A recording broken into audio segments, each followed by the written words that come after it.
Hi, Emma. Can anyone hear me?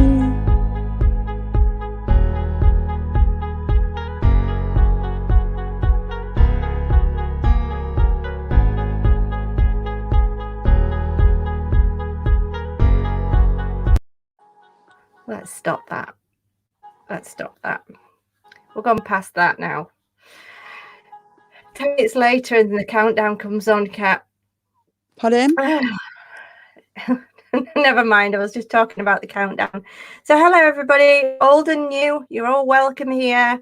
I hope you're okay. Nice to see you all again. I've been reading some of your comments already.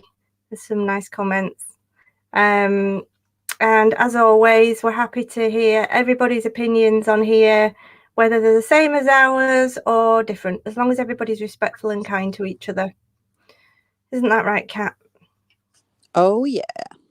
Oh, yeah. So this is Kat. Can you hear me or am I muted? Because I can hardly hear you. Yeah? Do you want me to talk louder into the microphone? I don't know why it's really quiet today. I've tried turning my volume up. Oh. I think everyone else can hear you, so it's cool. I'll just strain my ears. I can hear you. I'm good. Yeah, I've been busy, as always. Even when you have a few days off, you find that you're busy, don't you? You never seem to get, a minute. Do they say there's no rest for the wicked, Emma? I don't know what we ever did that was so wicked. I would say that, but the boyfriend would probably say, Emma, you didn't get out of bed until about 12 o'clock. So that might be why.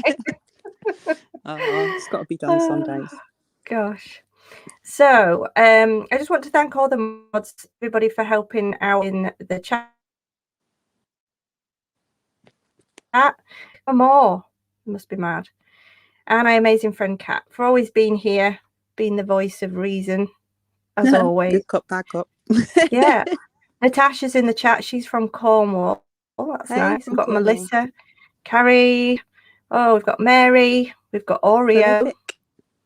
Candice. TJ. Brenda. Anna. Carrie. Mallory. Leslie.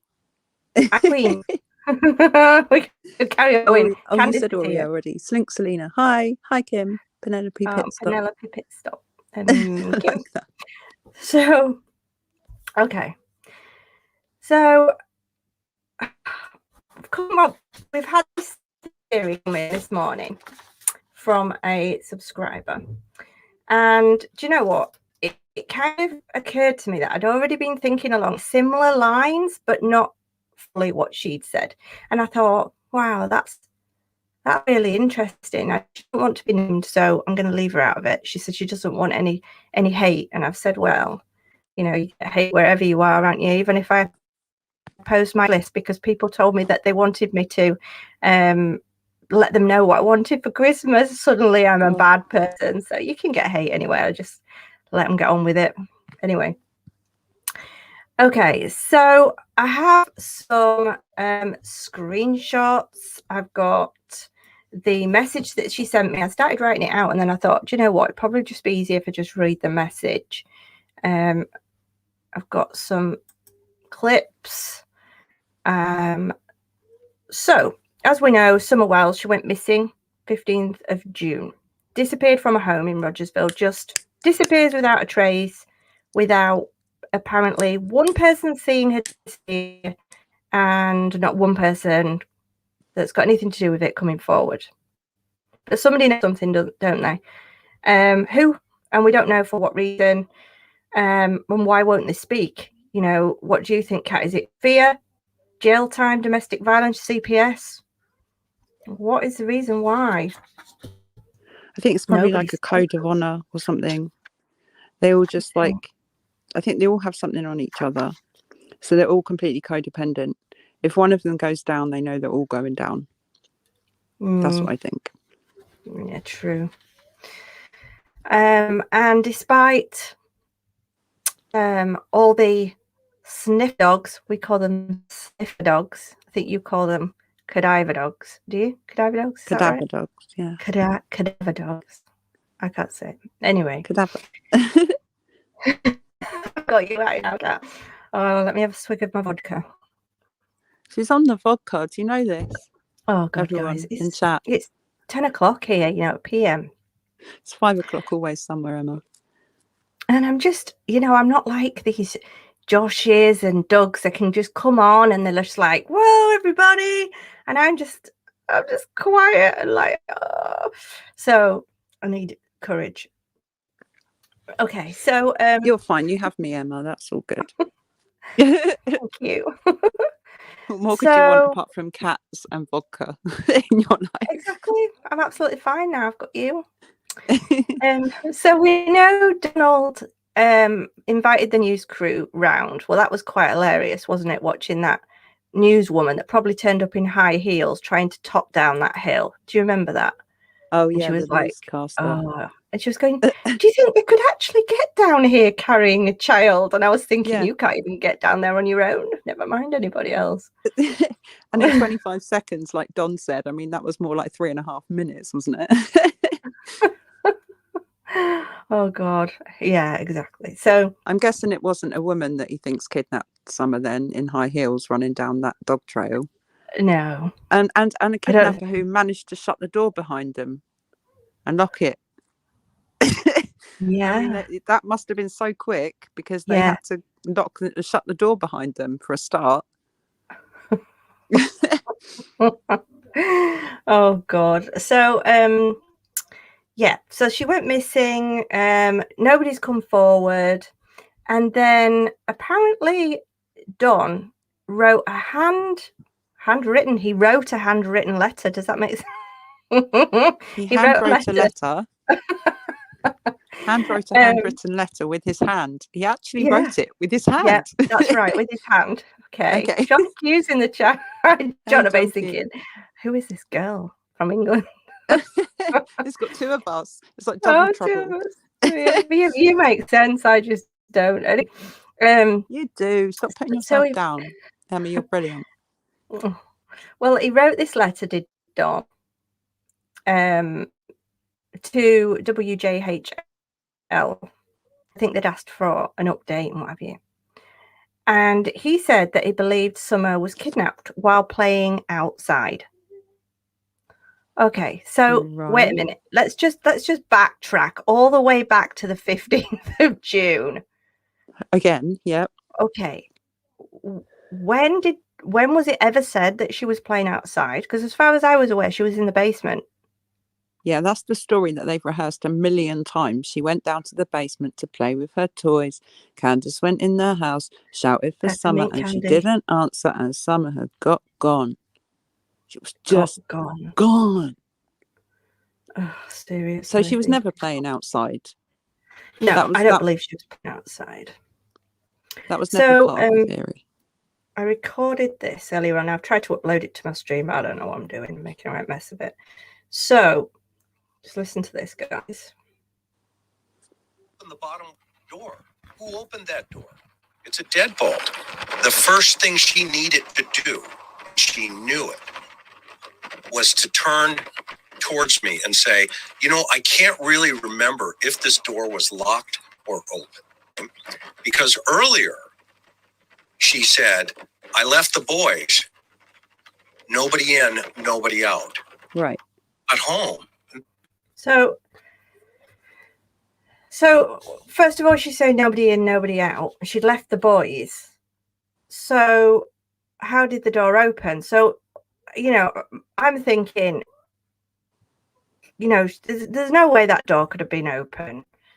And as far as I'm aware, didn't the boys tell David Dotson that the door was shut or locked when he first got there? Right. Because he turned up, didn't he? Yeah. But yet, other statements made by both parents, they've all maintained that she was kidnapped from this basement. So it just doesn't make sense why he should suddenly say she was playing outside, whether it was a slip up, he forgot, maybe he's told that many stories, he doesn't even know what's the truth anymore. Like, I don't know. But I mean, should we be overly surprised? I mean, what with the narrative seemingly changing constantly on a daily basis, 1 minute she's gone for a walk, then she's gone for a run, leaving us all wondering what direction we should be looking in. But maybe that's what they want, to confuse us to the point where we have no idea what's going on. I don't know. Well, to be fair, they've kind of succeeded if that was their mission. Yeah. Because I agree. the last time anyone in that whole house told, well, I say even then, probably didn't even tell the truth to the dispatch when they phoned 911. That probably wasn't even the truth in the first place. Yeah. The first news report about it, or one of the first news reports about it, said that she was seen walking away from the house at 7 p.m. Someone was seen walking down the hill from her house at 7 p.m. That's what it said in the news on one of the really early news reports. Didn't they ring the police at like 6 o'clock or something? They noticed her missing at 5:30 apparently. 5:30. But then she was walking down the road at 7. Right. One of the first news reports, and I've got a feeling it was on the 17th of June, said that Summer was last seen walking away from her home at 7 p.m. that day.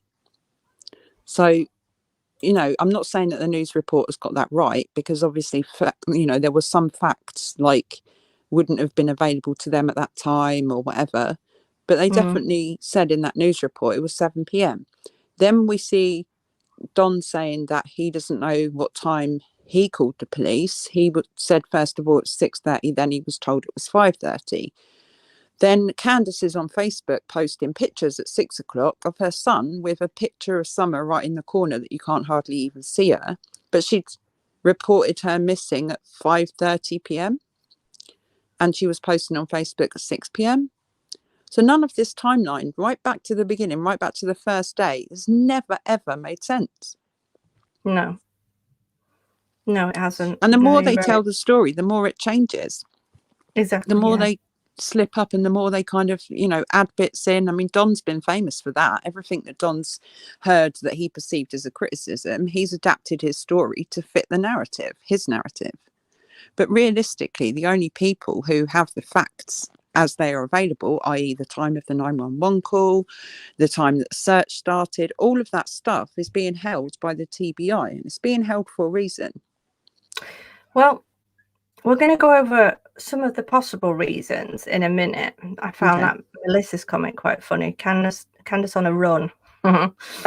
Yeah, right. Yeah. I say people should walk a mile in my shoes. By that point, they've walked a mile in my shoes. They're a mile away and they have my shoes. That's totally fine by me. Oh, gosh. Right. So this next thing I'm going to play you, okay? Home, and the boys were still there. Who opened the bottom door? Who opened that door? It's a deadbolt.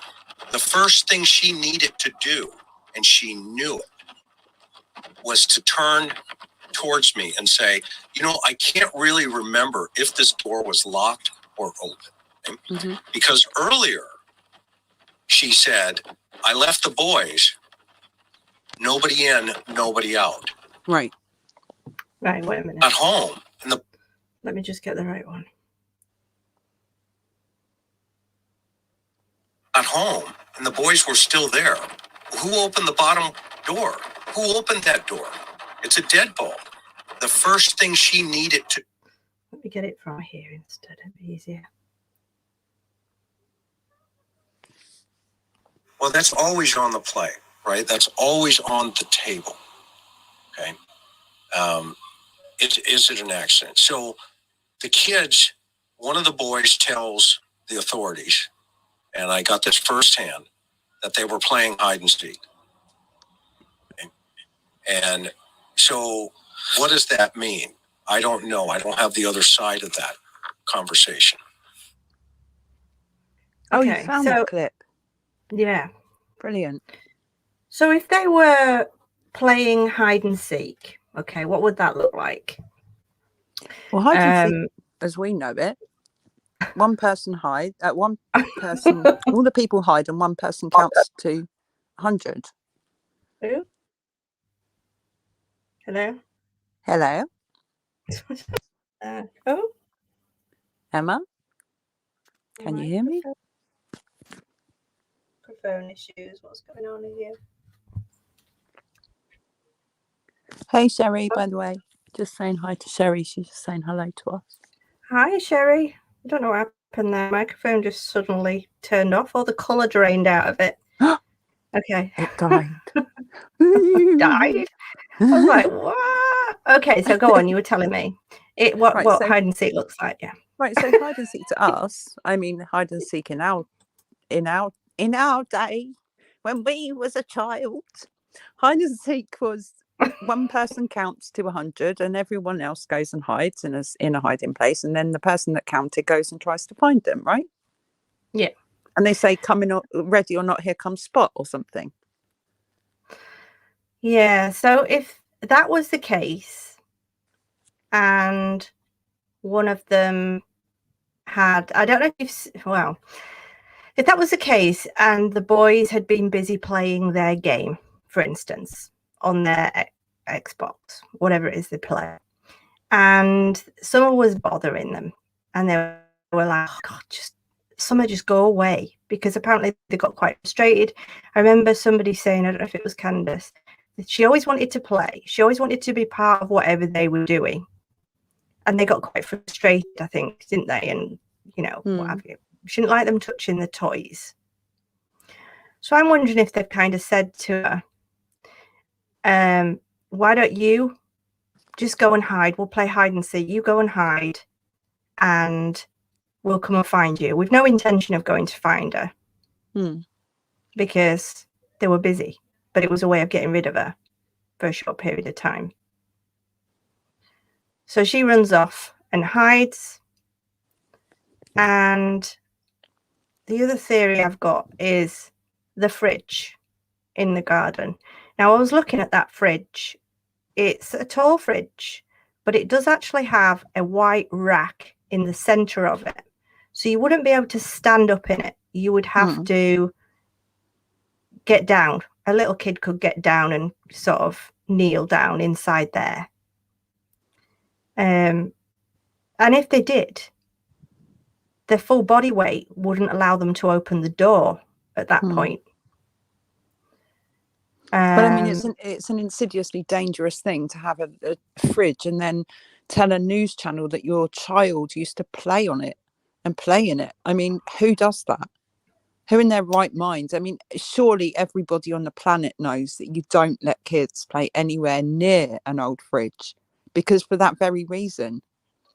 If the door shuts on them, they can't open it from the inside. They can't. Not if they were stood up, they could possibly put the whole body weight on. But if they're down in a ball, right, they wouldn't and be the able oxygen to. would run out pretty quickly in a fridge. Yeah.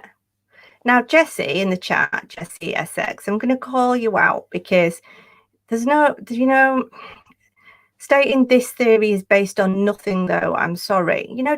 Just be nice. We're all just running through different theories. I'm not saying this is what happened to Summer. We're just going through theories. That's all. Just everybody, just be nice. There's no need for it. So then I've got this video of Don. Now, you've probably seen it, but do you remember when he had, I think it was a fairly recent one, and he had somebody round, I think it was somebody from the media, one of the media channels. I can't upload it, so I'll have to show you on here.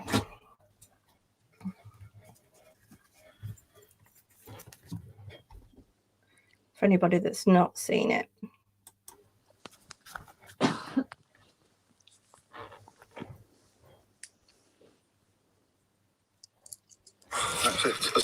I don't know what else you did. I don't know what else you did. It's so small. But basically, if you didn't get to see it, it was Donald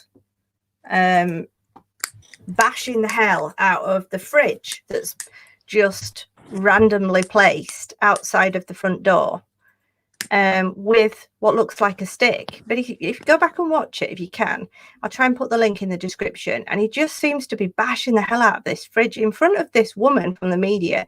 She must have been thinking, like, what's going on here? But it just seemed, he seemed to have quite a lot of anger in him as he was smacking the fridge with it. Did you think that was a bit weird, Kat? It was insane. I mean, it was just completely insane. He's in the middle of doing an interview. This is the same interview where the woman was trying to walk down the hill in her high heels. So God knows what else she had to go through that day. Not only did she have to try and get down that hill in her high heel shoes, she has to stand there and watch the batshit crazy man whacking the shit out of a fridge. What is that about? I mean, literally, that was when he was telling her, this is where somebody used to play in this fridge, and he's whacking it with a stick. It was one of the most insane things I've ever seen in my life. I seemed to come completely out of nowhere. He had this rage, and he was literally hitting the fridge with a stick. I mean... Right. Have we got any mods in the chat today? Yeah, we've got Candice and Dodie. Because can you ladies... we can tell you ladies are from the south of the UK. Well, actually, you're wrong there. I am from Yorkshire. I'm from the south. Ladies, What's that? What about it? You ladies should be ashamed of yourselves. Oh, really? I Hilarious. think you study the case a bit more, girls. Oh, right. 5 months, yeah. When you've 5 made months 200 videos... Are you new to the case? Whoever said when that? you've made 200 videos, come back. Until then, you're blocked. Right. Bye. 100%. Oh, man. There's always Press the like on the way out. Two. Thank you, Prolific. She said she deleted that message. Thank you. We don't really appreciate being bashed. I mean, to be fair, they can come bash me all they like because I can take it and I can give it back. But this is Emma's show and this is Emma's house. So if you're coming in Emma's house, you want to be a bit nicer to Emma. And if you can't be nice to Emma, go somewhere else. Thank you. Oh, it's just ridiculous. So anyway, I'm going to go through this theory that came in today. So I was going to write it out, but then I decided I'll just read it because it will probably be easier. So this lady was saying, okay. Oh yeah, we should should circle back to the hide and seek Minecraft thing just to touch on it. Not that we know either way, but just to circle back to that quickly. There is a Minecraft game, or I don't know. I'm a bit old to know what these things are. An add-on to Minecraft or something called hide and seek. So there is a possibility that the boys were inside playing hide and seek on their Minecraft games on their tablets or their phones or whatever.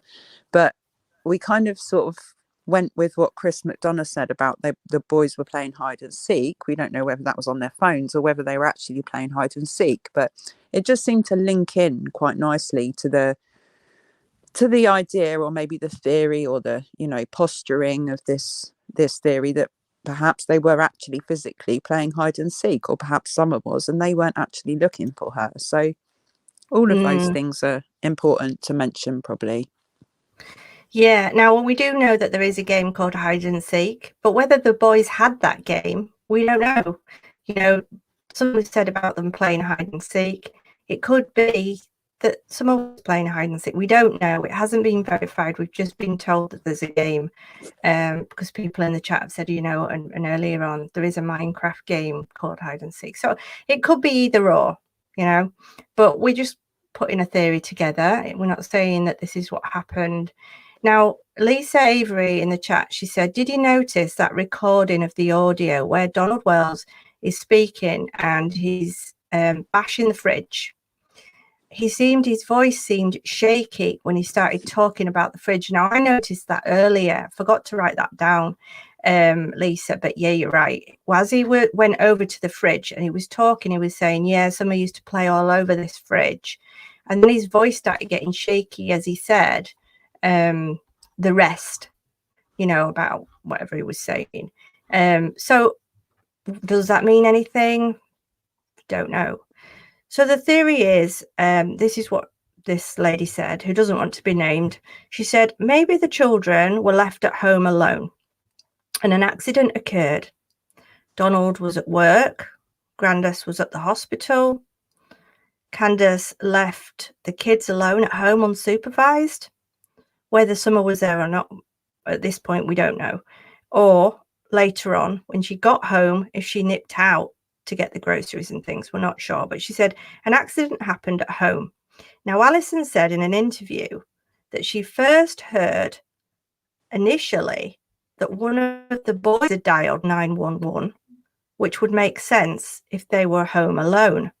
And this could be why 911 hasn't released any audio due to it having a minor child on it. And so one boy tells 911 his mother went for a walk or a run, as they say, I'm just nipping to the shop, you know, I'm just going to run to the store, but they mean drive. So perhaps the boy was saying, you know, Candace went to pick up Grandis's prescription or groceries or vapes or beer or whatever she went out for. But before she came home, something happened. So maybe when they got home from the swimming hole, if they ever did go, she nipped out again later on, as we say in England, nipped out again. Went out again, leaving them at home. And then she said, and I don't know about this bit, she said, and one of the boys called Candace to tell her. Candace then calls Donald frantic. And before the frantic call, Candace was with H.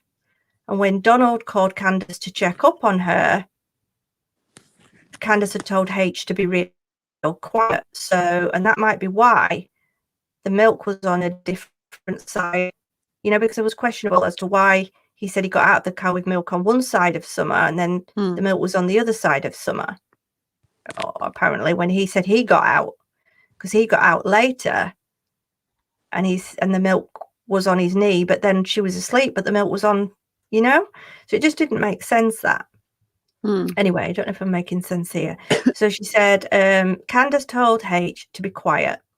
So Donald wouldn't know that she wasn't at home and she'd left the kids alone, or that she was alone with H. And then she says, I never believed they went swimming because that video was never substantiated that it was taken that day. And you don't see or hear Grandis there at all. Also, the milk. You know what I was saying a minute ago about how it's on one side of the car and then on the other. And they said maybe she was cold, because, you know, and had the tracksuit on because there's something here about how that somebody said that video of Summer was taken back in March. I don't know if there's any evidence to substantiate that, but in March, that would say why she was cold and needed the tracksuit on, because at the time she went missing, it was quite warm. There's a simpler explanation for that, maybe. Probably. They had a pillow in the car. Did they not? Yeah. Okay. So she's sleeping with her head on milk with a pillow in the car.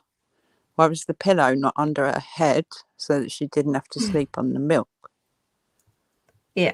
And, you know, if they put it underneath her to keep it dry. But it wasn't underneath her in that video. The pillow was not underneath her in that video. No, I didn't see one. No. I think that pillow's going to come. There's going to be a lot more to answer for with that pillow, because, like, if a pillow went missing from your house, would you notice? If someone said to you, "Where's that pillow gone?" What would you say? What pillow? That's what Candace said. What pillow? You've got a pillow in your car. It's not exactly normal to travel around with a pillow in your car, is it? Well, you probably wouldn't notice it as much in your house because, I mean, I've got two for me, two for the other side, two on Penny's bed, you know. Well, you might, if you went to bed and there was a pillow missing, you might be like, is that pillow gone? But in the car, when it was mentioned to Candace, she said, what pillow? And then Chris McDonough said, the pillow that Hunter said that she was sat on. Oh, that pillow. Where is it now? I don't know. You don't know where a pillow's gone from the back of your car. Why have you got a pillow in the back of your car? True. And it wasn't under her in that video, so it wasn't like she was sitting on it. Yeah, because when they said pillow, I was thinking, I haven't seen any pillow on that photo. I mean, you know, it wasn't the best photo, was it? Or video, shall we say? No, it wasn't the longest video. But the photo, if you look at the photo of her sleeping on that milk, she's not sat on a pillow. So either the pillow's a red herring, the video wasn't taken on that day, or the pillow was used for something else and disposed of somewhere. True. Mrs. Hippie says she's only got 2 subscribers, bless. Well, that's how we all start out, girl. That's how we all start out. Hi, Doug. Hi, in the chat. Doug. Hi, Doug. Yeah, Sherry sent me something, so I'm going to read that out if that's okay, Emma. Sherry. Sherry, in Sherry's opinion. Oh, She sent me a okay. message, so if it's okay, I'll read it out. It said, my theory is if Summer was drugged in the milk photo, what if Candice left her in the hot truck to sleep and she was drugged and died? I think it's quite plausible. It was really hot that day. Yeah. When they went swimming.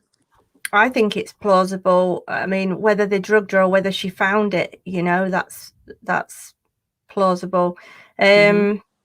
I also need to just mention that Don does watch this. He did message the other day and he wasn't happy because we apparently said that we'd said that he'd never get his kids back. So he wasn't happy. Get his kids back. Don, you're never going to get your kids back. Never. He said, "Why did you put that?" And I was like, "What? Because you're never going to get your kids back, Don. It's that simple. You don't deserve your kids back.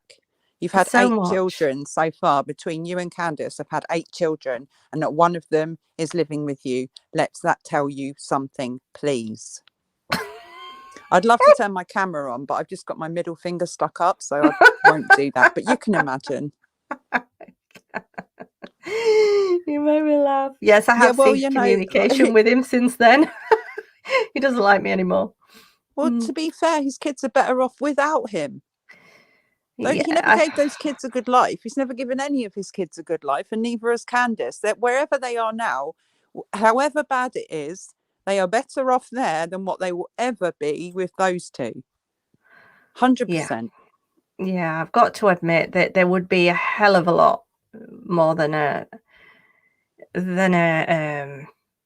stairrail, and that would right, need and building a wall. Walls. So he says to Dr. Phil, "Oh yeah, it's fine. We just got to build a couple of walls." Well, you're a drywaller.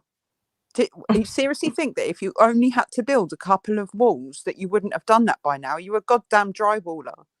That's your job. How about you build the walls then, if that's all it's going to take? But they're the worst types of people. I've been to my friends' houses, you know, like they'll have an electrician in the house, but they'll need the whole house rewiring or something, and they don't want to do it when they get home. Exactly. But no, I'm not being funny, Emma. If that was all it was going to take for him to get his kids back, and he can build a stairrail in 5 months, then surely he would have built a couple of walls. The fact is, it's about domestic violence. It's about drugs. It's about alcohol. It's about the rehab that they were offered in California that they turned down. Well, I asked him about that. I said, look, you know, you're being offered this really great opportunity and, you know, you should go. He said, well, we need to do this one in Tennessee because that would make more sense. He won't. Why the hell aren't you doing it then? They won't. Excuse. Poor me. I mean, if you think about it, how old is he? He's 56, right? This has been going on since he was in his 20s. Remember his first 2 kids? This is something that's been going on since he was in his 20s. People don't like change in any respect to the words. Generally speaking, people don't like change, do they? And the idea of suddenly, you know, just going and being without all the things that you feel that you require. He's 57, just Robin says. Yeah, after using all this alcohol, drugs, whatever it is he does use. I mean, we don't know to what extreme, do we? That these two. I think we've seen some of the extreme, yeah. No, I mean extreme of how much they take and how much they require, because people can take a certain amount. Like some of these heroin addicts can walk around and take a certain amount and they never see it. Doesn't seem to affect them that much, you know, whereas me and you could have that and we'd just be like laid out. Oh, perish the thought. Anyway, some of us can't even drink a glass of vodka, Emma. I know. Am I drunk yet? Am I not quite? It's good, guys. Good. It's only cheap vodka, and I've got this mixer from the pound shop, and it's like blue raspberry. Oh, nice! Amazing. It's amazing. Anyway, it sounds like, you know, like slush puppies, and then like you get a blue raspberry slush puppy, and then you add vodka to it. Well, maybe that's just me, but Yes, it's the same like flavour. And I saw Yummy. it. It was only like £1 for this huge bottle. I've probably got Wow. loads of sugar in it, but I thought, right, I'll have that and we'll get some vodka. So we went out yesterday, got vodka, and it's amazing. You're I had bouncing around one. on E-numbers now and vodka. Yeah. It's like a mixture between bouncing around and wanting to go to sleep all at the same time. Excellent. Anyway, let's get back to this because this is what people have tuned in for. They don't want to know about my vodka cat, I'm sure. Well, you know, at least you're not a danger to your kids, Emma. True. The difference is, though, is that they have been offered so many opportunities to get out of the situation they're in for the sake of their kids. That offer of that rehab in California, if they were serious about getting their kids back and that was their priority and that was their motivation, they would be there by now. They wouldn't need to be, you know, umming and ahhing and saying, oh, maybe we'll go to this one in tennis. Just go do it already. Go do it. They would have been there the first time CPS appeared at their door. Right. And I can almost guarantee that Dr. Phil offered them treatment and rehab, and they turned it down as well. I mean, we didn't get to see that, but I've got a good feeling that, you know, that he does offer that to quite a lot of people that go on his show. So why would he have not offered it to them? And I bet they turned it down because they don't want their kids back because it will interfere with their lifestyle, which is basically living like tramps, you know, and fighting each other and all of that kind of stuff. The fact is that he doesn't even want Summer back. Like Dr. Phil said, every parent that's had a child go missing, they would do whatever it took to get their child back, whatever it took. Lie detector tests, DNA tests, drug tests. They've done none of those things. Yeah. Don complains about people going out searching for Summer. Why isn't he getting off his ass going searching for Summer? Well, he doesn't, does he? No, because he doesn't, and he never too busy. has. I don't think she has. I think they just sit there, don't they? Just doing their thing, arguing with each other. Oh, but Dr. Phil said Don was innocent. Well, who's Dr. Phil? Is he law enforcement? No, he's not. He probably He's hasn't someone even with his own opinion. The fact is, if Don was innocent, he would be doing everything in his power to find his daughter. He wouldn't be sat there on YouTube channels bashing people and doing stupid antics. He'd be out there day and night searching for his daughter if he was innocent. He's never done it once, not once. True. So that's how innocent Don is. And yeah, I hope you can hear me, Don, because that's my opinion. He's always watching. After a live, I get in trouble. Well, that's okay. Send the messages to me. I'll reply on your behalf. Doesn't bother me. I don't reply anymore. So he said, so this lady said, sorry. Alison said that she could not talk about June the 15th between 10 a.m. and 2:30 p.m. or whenever, which is probably because she knows that H was either alone with Candace or he was back at the Wells house with all the children.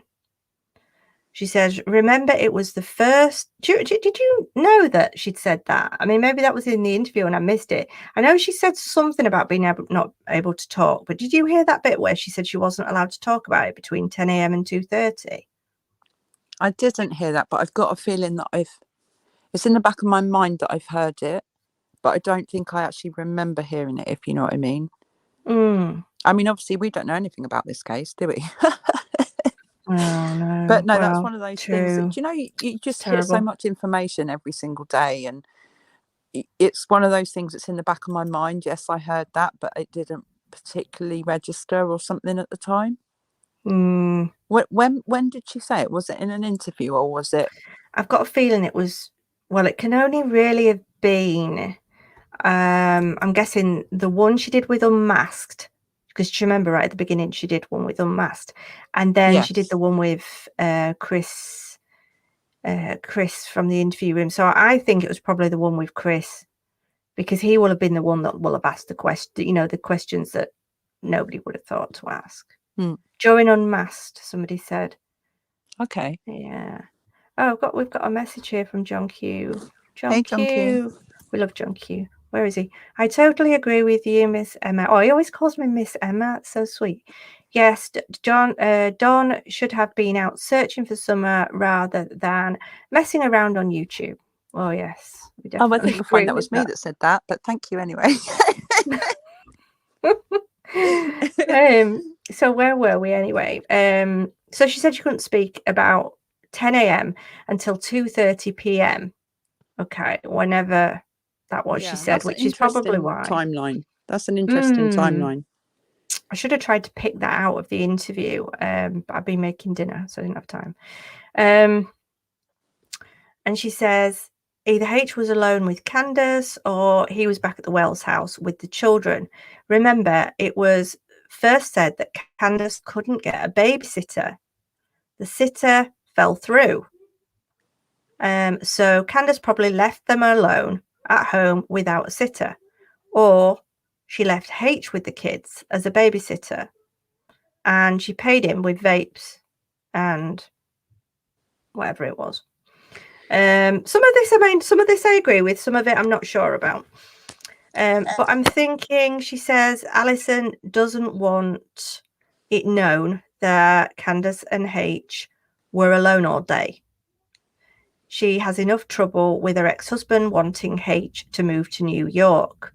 Candace doesn't want Donald to know that she was with H all day, and Candace and Donald don't want CPS to know that the kids were left alone. Oh my God, this is starting to get my head spinning here. I'm like, oh, it's a lot, let's isn't look it? at that for a start. How many times do you think, realistically, that Candace left those boys alone in that house? Oh, I think on a regular basis. I don't think she ever asked for a babysitter. Me too. When did she ever have a babysitter for those kids? I mean, who looks after them when she's pie-eyed on the sofa, absolutely inebriated and unable to even open her mouth, exactly. You know, while they're eating candy and chips? Yeah. She never had a babysitter for those kids. So why is she going to start on that one day having a babysitter? That doesn't make sense. Yeah.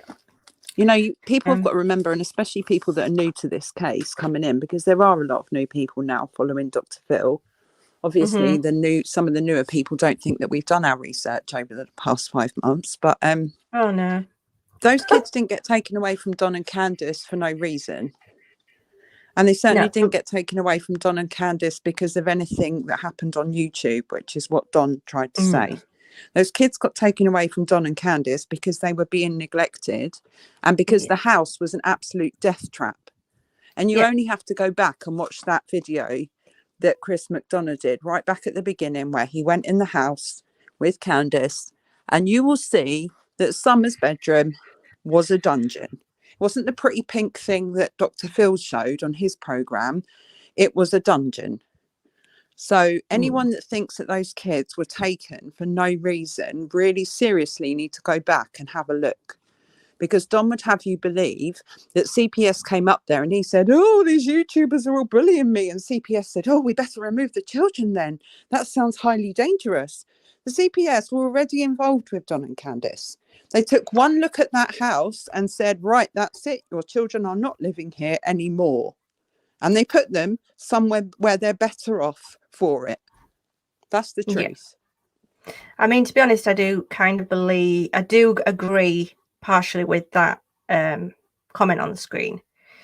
Well, I got to put my glasses on now, Emma. Can you give me 2 seconds? I can't read the comment on the screen. Oh, right. Okay. Yeah, I can read it now. I mean, I do believe that he did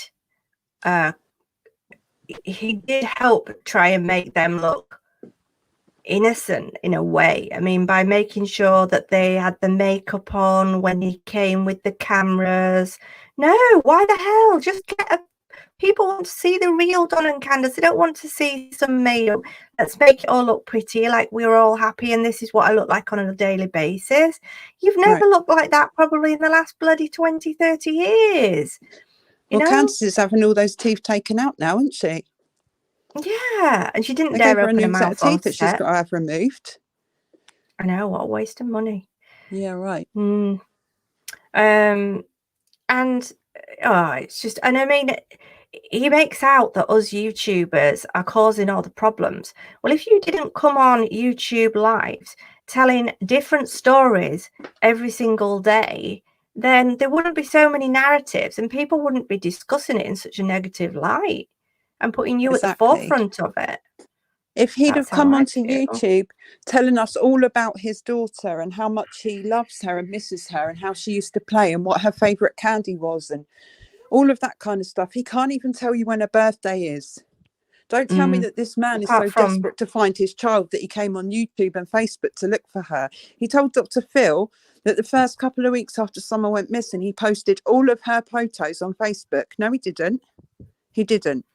It was months before he posted a picture of Summer on his Facebook page. And that was only because people on his Facebook page were telling him, really, you need to stop calling out YouTubers and stop calling out people on your Facebook and start posting pictures of your daughter. And eventually he did that. He told Dr. Phil he did it in the first 2 weeks. No, he didn't. He seems to forget that we've been here since the beginning. We didn't just pick up on this case when Dr. Phil came on. We've been doing this research. We've been looking into this case since the beginning.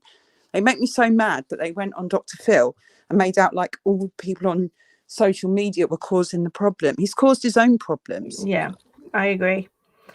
Somebody's asking if we can, it's JT, can we slow the chat down? And I got the laptop out and I spent an hour and a half the other day trying to figure it out. And I went into YouTube and I'm going to have to ask John Q or somebody if they can tell me how to slow the chat down, because it took me ages and I was looking and I couldn't find anywhere where you could slow the chat down. So I don't know whether you meant to do it on this live, but I can't see any options to do it. I'm not very good at this. Are you on your laptop now, Emma? Yeah, I'm on. Okay. I think Doug said you have to go into your YouTube, actual like main YouTube. I'm not on YouTube. I'm on StreamYard. In order to do it. So okay, maybe if someone in the chat has got any technical advice for Emma on how to slow the chat, send a quick message up on in the chat just to let her know, because I don't think either of us are very au fait with the technology. We appreciate your help. So Candace probably left them alone at home without sitter. Left H and the right, I've read that bit. And Alison had enough trouble with her ex-husband wanting H to go over there. Of course, Candace and Donald didn't want CPS to know that the kids were home alone or that anything had happened if something did happen.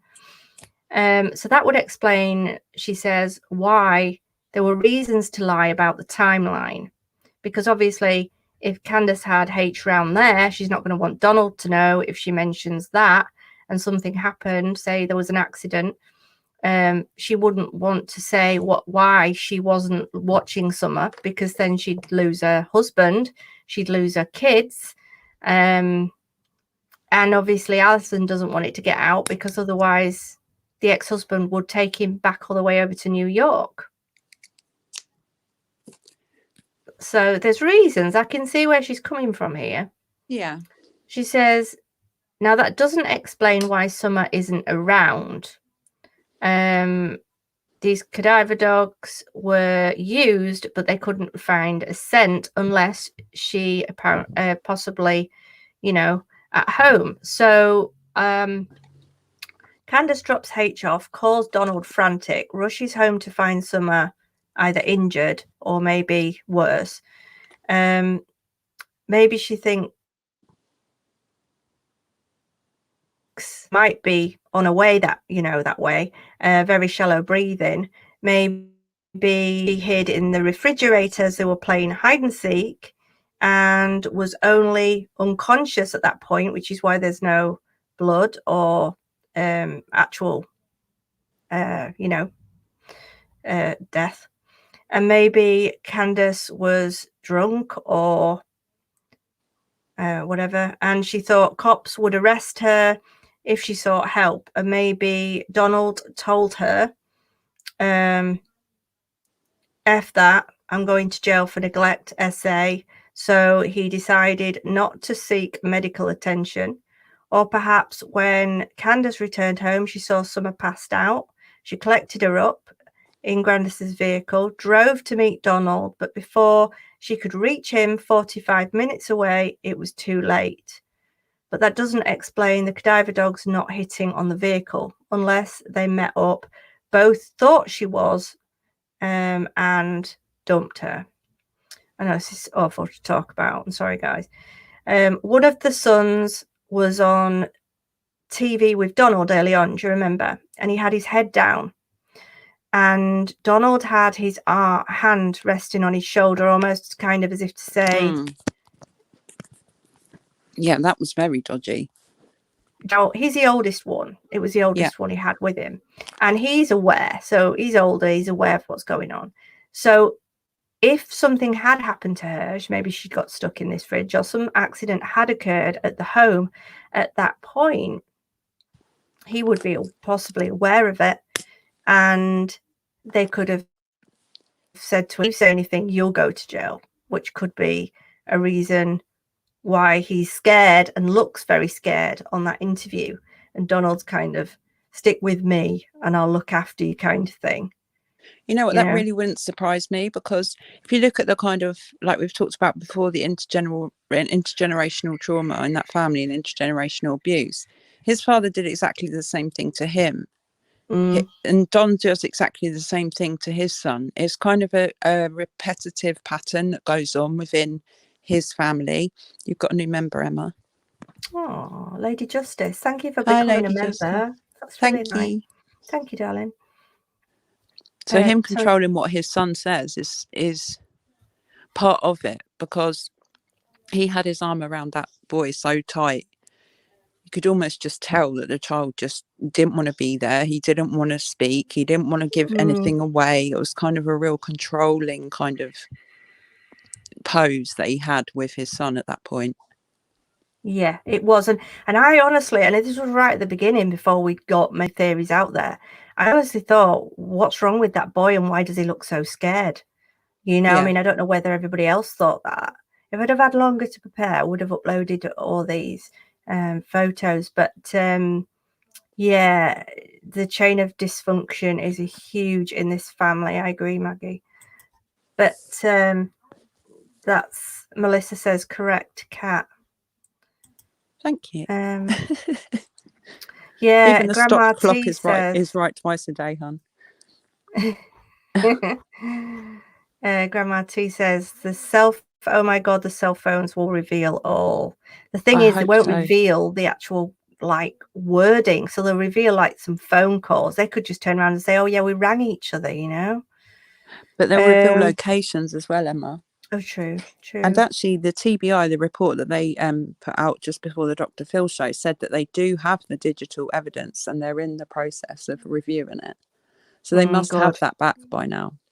Good. Yeah, I think there's going to be a lot in that digital evidence that we don't know yet.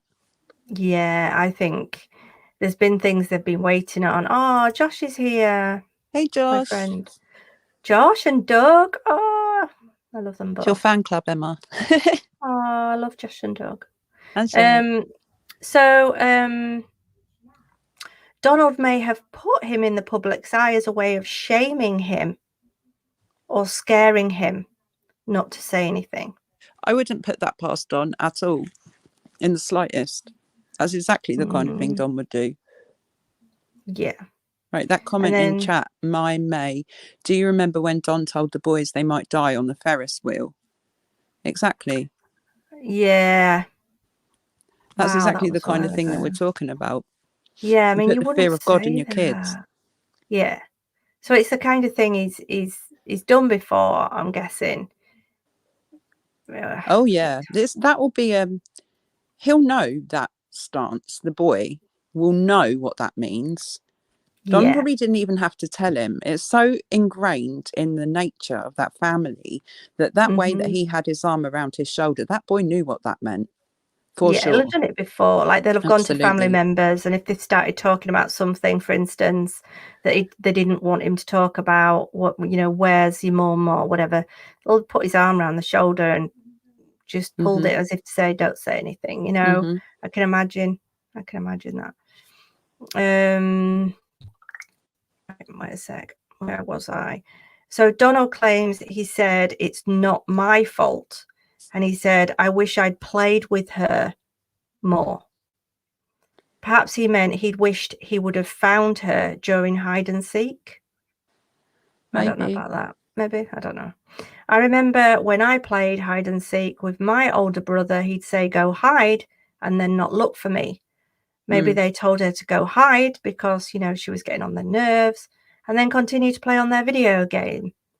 Time slips by, and when you get into a game, especially, you know, when you're young, and she's wanting to play girly things or girly games on their computer, and they're like, oh God, you know, so it would just be an easy thing to do, even if, especially seeing as they're playing a possibly it's not been verified, if they were playing a game called hide and seek, it's in their mind. I tell you what, Summer, let's play hide and seek.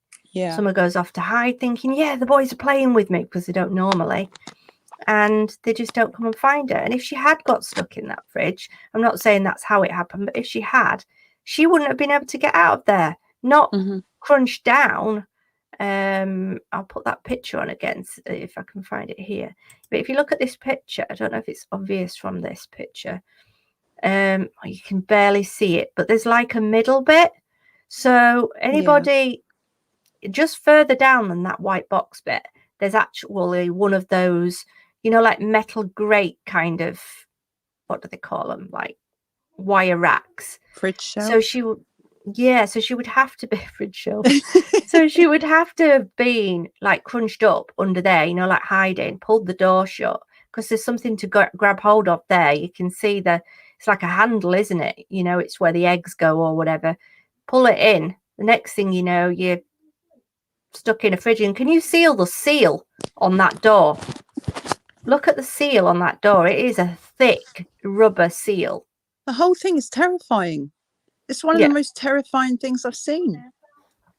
The thought that a child would be allowed to play on that or play in it. And why is he hitting it with a stick? Yeah. It's and almost like it triggered an emotional reaction in him. It did. He had a shaky voice. He was whacking it, but he didn't just hit it once, you know, like as if to say, like, oh, it's the fridge. You know, he carried on whacking it over and over. And it was just weird. And I remember when I saw it on the news, I thought, wait a minute, that's weird. It was one of the most bizarre things I've ever seen in my life. It was. And he seemed to have anger behind it. Yeah. Like he was angry with it, you know. I mean, maybe not, but that's how I saw it. But anyway, Donald said, where is Summer? Go get your sister. This is something Donald said. He'd said before, go get your sister. We cussed them over and over to go get their sister. And that would go along with the theory. I mean, yes, they probably did, but it's not the boy's responsibility to go get their sister. Cussing them over and over means swearing, doesn't it? Yeah. Cussing. So over and over, we're swearing at our kids to go get their sister when it's not their responsibility. They're like 12, and you know, the youngest one's what, about 8, is he?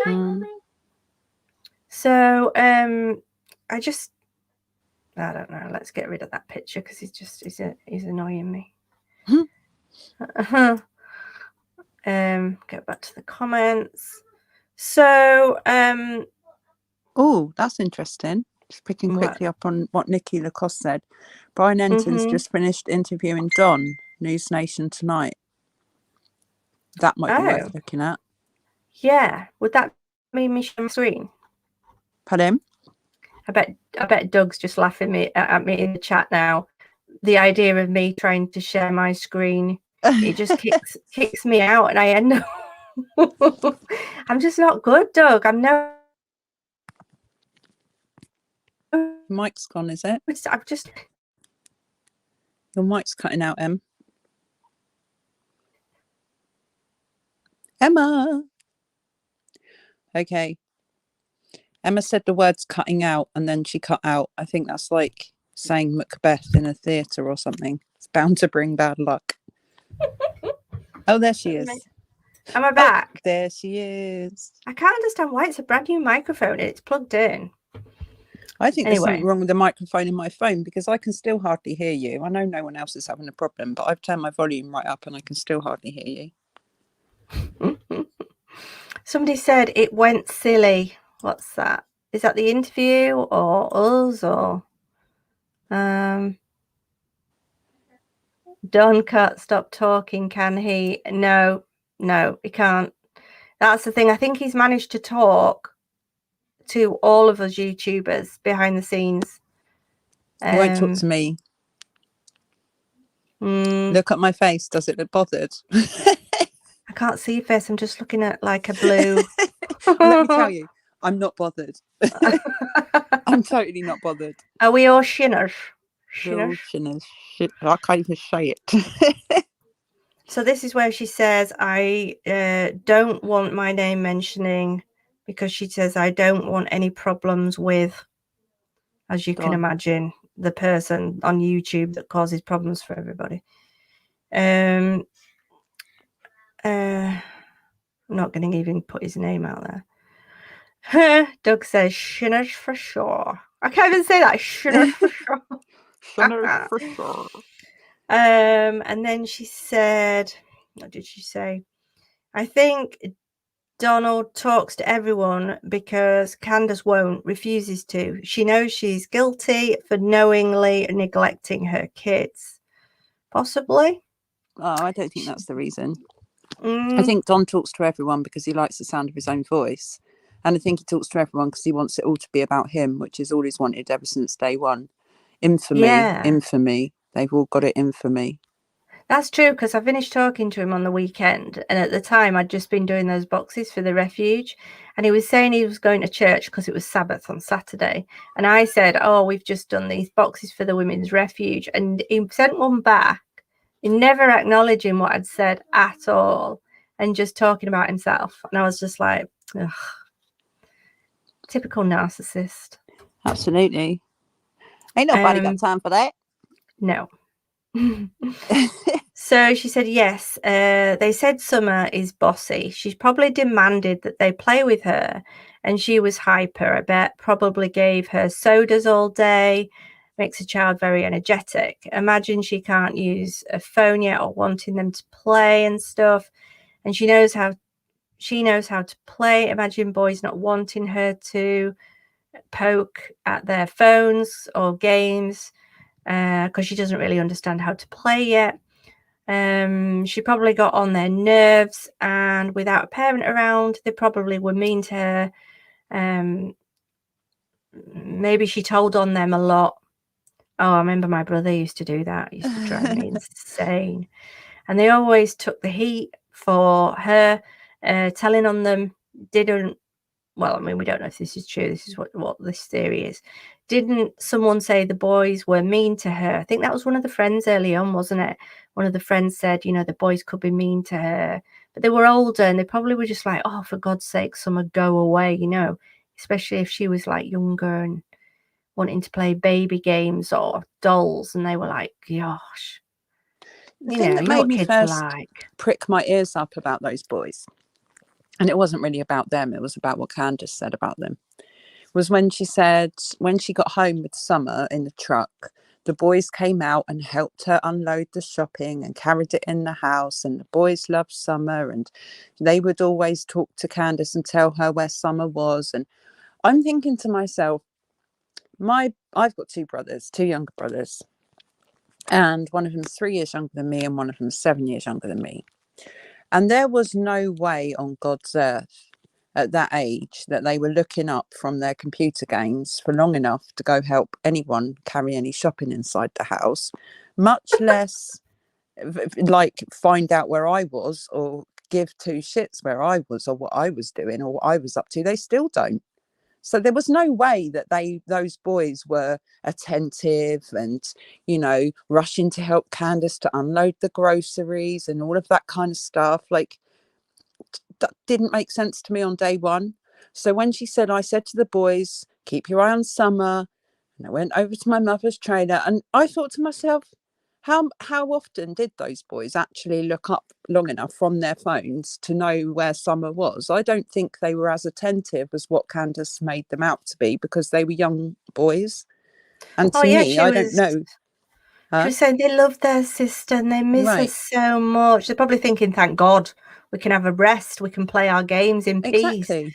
That's what Why are they boys think responsible for generally. looking after a 5-year-old child? Why are the boys who are 12, 8 and however old they were, why are they responsible for looking after a 5-year-old child? That's the parents' responsibility. You know, Yeah, it's it true. wasn't up to It's true. them to get off their phones and look after Summer. It was up to Candace. You know, she told the dispatch that she'd been for a run or been for a walk, whichever the story she told at the time, and then she went over to her mother's trailer to put and she was only 2 minutes. And you know, yeah, which is ridiculous as well, because Doug says here she only had one bag of groceries, but it took however many of them to put it away, which doesn't make any sense. How many people actually think that those 3 boys were the doting, attentive, loving brothers that Candace made them out to be? And in actual fact, I don't think my brothers would have given 2 shits whether I was downstairs, upstairs, in the ladies' chamber, you know? Well, if you My think brothers about still it, don't. like if you've got a mother there who's constantly watching over your kids, you're Right. like, be nice to your sister. Oh, look how you love your sister. And you're brought up like that. You know, you're going to be closer. But if they're literally left to their own devices on a regular basis, they're going to just speak to her the way they want to speak to her, aren't they? Absolutely. It's like Oh, an wow. electronic Foggy babysitter. Mom. Thank you Oh, so hey. much. That's Thank so you. That's kind really of you. nice. Got a super sticker cat. Oh, I love that super sticker as well. Look, it's got a little Tweety bird on it. Oh, thank you, So Foggy cute. Mom. So yeah, But they were being electronically babysat with devices. Basically, it's kind of, well, yeah. you know, I'm not saying every parent that gives their child a device is relying on an electronic babysitter, but the things that have been said about how those children engaged with their technology, they no more came out and helped Candace unload shopping from the car than they did fly to the moon that day. So I doubt very much that they had that they had eyes on Summer. And you know, Candace bangs on about this. I walked Summer to the door. I watched her go inside. Well, why did you do that only on that day? Only on that day you did that. Yeah, just that day. Yeah, just that day. Just that one day that she happened to get gone was the one day that you happened to keep your eyes on her. So how does that happen? Yeah, I mean, It what I'm doesn't. interested to know is, I'm interested to know that these groceries that they got, were they the time that they kind of said they were, or did they come home with grandma, drop her off? Because did you notice grandma wasn't in the car in that video? We didn't see her. No, we It heard a didn't sound voice, like but we her. didn't know who it was. Yeah. And it certainly didn't sound like her. I think that they took grandma home, went back to the house, possibly dropped Summer off there with the boys. Something could have happened. She's gone out with Hunter back to go get these groceries, whether he waited in the car or not. You know, that's a possibility. That's a possibility. And There's that's also when a something could have possibility that when happened. she dropped Hunter home, she had the doors and windows closed in the car and she was chatting to Ali and chatting to Hunter for maybe 20 minutes, half an hour. And in that time, the car heated up and Summer had heat stroke and died. You know, that is. If she had been, yeah, if she'd been there. But it seems strange. I mean, did Ali actually see her? Because she was saying she wanted to see Summer. And Candace was very quick wanting to get away. Now, if she had the kids at home on their own, Yeah, you'd want to get back quick, wouldn't you? Be like, shit, I've left the kids at home. I need to except go. she'd already left them for quite a few hours at home and no one could get in and no one could get out. Yeah. She wasn't massively concerned about the welfare of the boys at home, I don't think. No.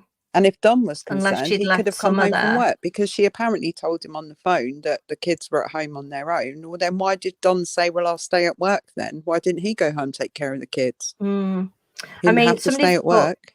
GMA said, H said that she was fine. Yeah, but did he mean fine when he last saw her, whether it was at home or was it when she was in the car? There was a lot of yawning, and I kind of felt that yawning, I've watched it over and over again, and I found that yawning seemed to be when he needed to think about something a little bit longer. It was to give him like a little bit longer, or maybe he was uncomfortable with the question. It just seemed, if you watch it again on Chris McDonough's channel, it seemed to be when they asked him a question that could be, it wasn't a normal question, if you know what I mean, something that would just, you know, like, is your light on or off? Yeah, Right. it's on. You know, when it was something he needed to think about, whether to make sure he didn't say anything. You know, I mean, maybe I'm just imagining it. No, I mean, it was quite a tough video to watch in terms of the yawning and stuff. It was quite distracting, and like you said, whenever he needed an extra minute to think back, because don't forget that interview was done a month after Summer disappeared, so you know he'd had plenty of time to kind of get his own story straight and stuff, and yet he still seemed to trip up on quite a few maybe quite simple things. Yeah, true. So there's a tweet from Brian Entin. Would you like me to read it out? Yeah. It says, this is on Twitter, 29 minutes ago. Just finished interviewing Don Wells. His daughter Summer went missing 5 months ago. A preview of our story tonight, live from Tennessee at News Nation Now at 9 p.m. Eastern Time. So there'll be a preview on Twitter of Brian Entin's interview with Don Wells at 9 p.m. Eastern Time on News Nation Now. Oh, more lies. That might be worth watching, except for the fact that it'll be about 3:30 in the morning or 4 o'clock in the morning here. Yeah, we'll watch it tomorrow. We'll watch it in the morning. Did Grandma refer to you as Hun in one of your messages? Yeah, I think she did. I think it was on a night time when she was going to bed, from what I remember. What else has this lady put here? You can tell which one triggered him by what daytime the text was sent, and then go find out. I don't know. But it doesn't matter, because after you put this new video together, you'll find out. Oh, right, she's basically saying, let's see what he thinks about this. Wait a second, that was just bit to me.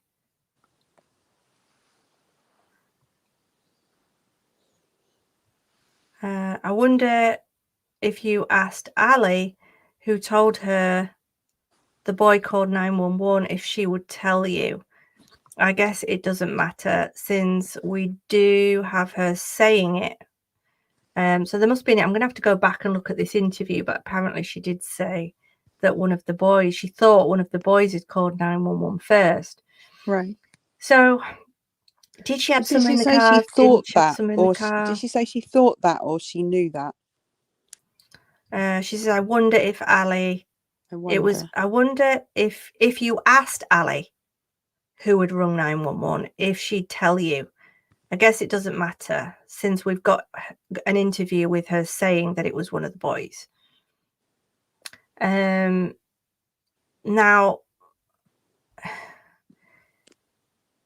do you remember this woman came forward? It wasn't YouTube. It was a YouTube creator, but she'd had her channel taken down. Do you know which one I mean? And she'd come forward to say that she'd spoken to somebody that'd spoken to Grandma, and she was interviewing her. It was on Patreon. Yep. I know who you're talking about. Yeah. And this woman said that Grandma had said to her that they'd got back from wherever they'd been that day, and she was dropped off at home, and she went for a sleep.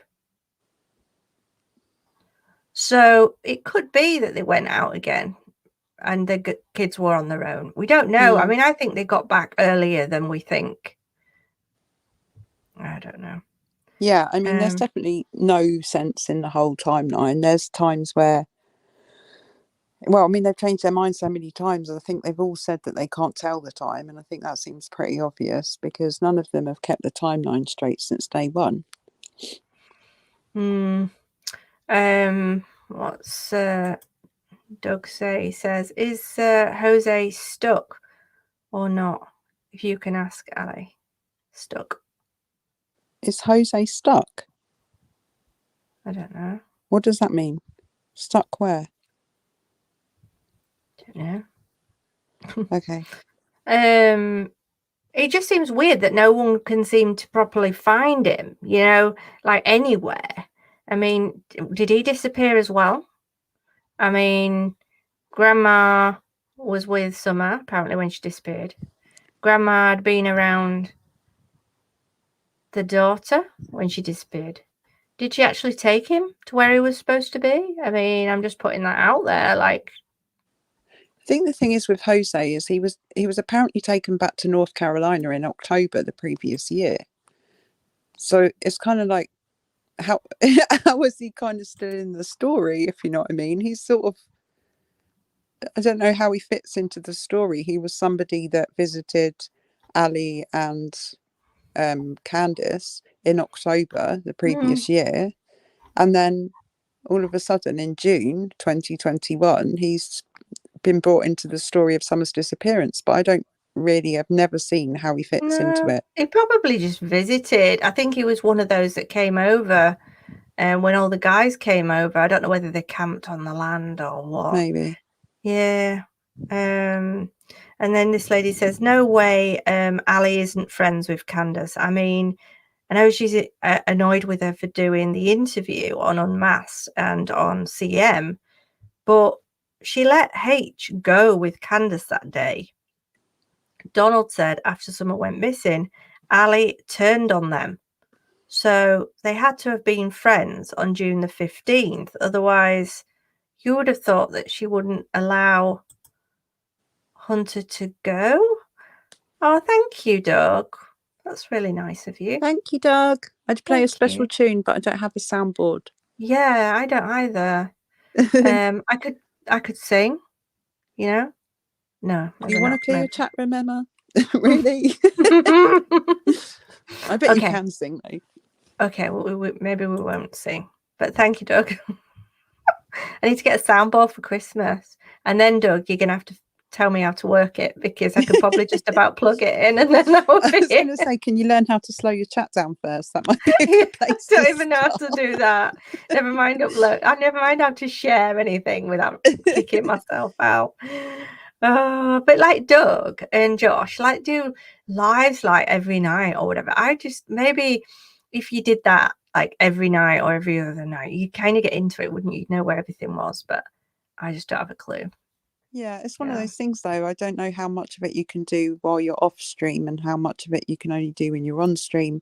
And then if you're on StreamYard, you've got to have YouTube open on another device to do it. Or I don't understand it either, Em. You're not alone.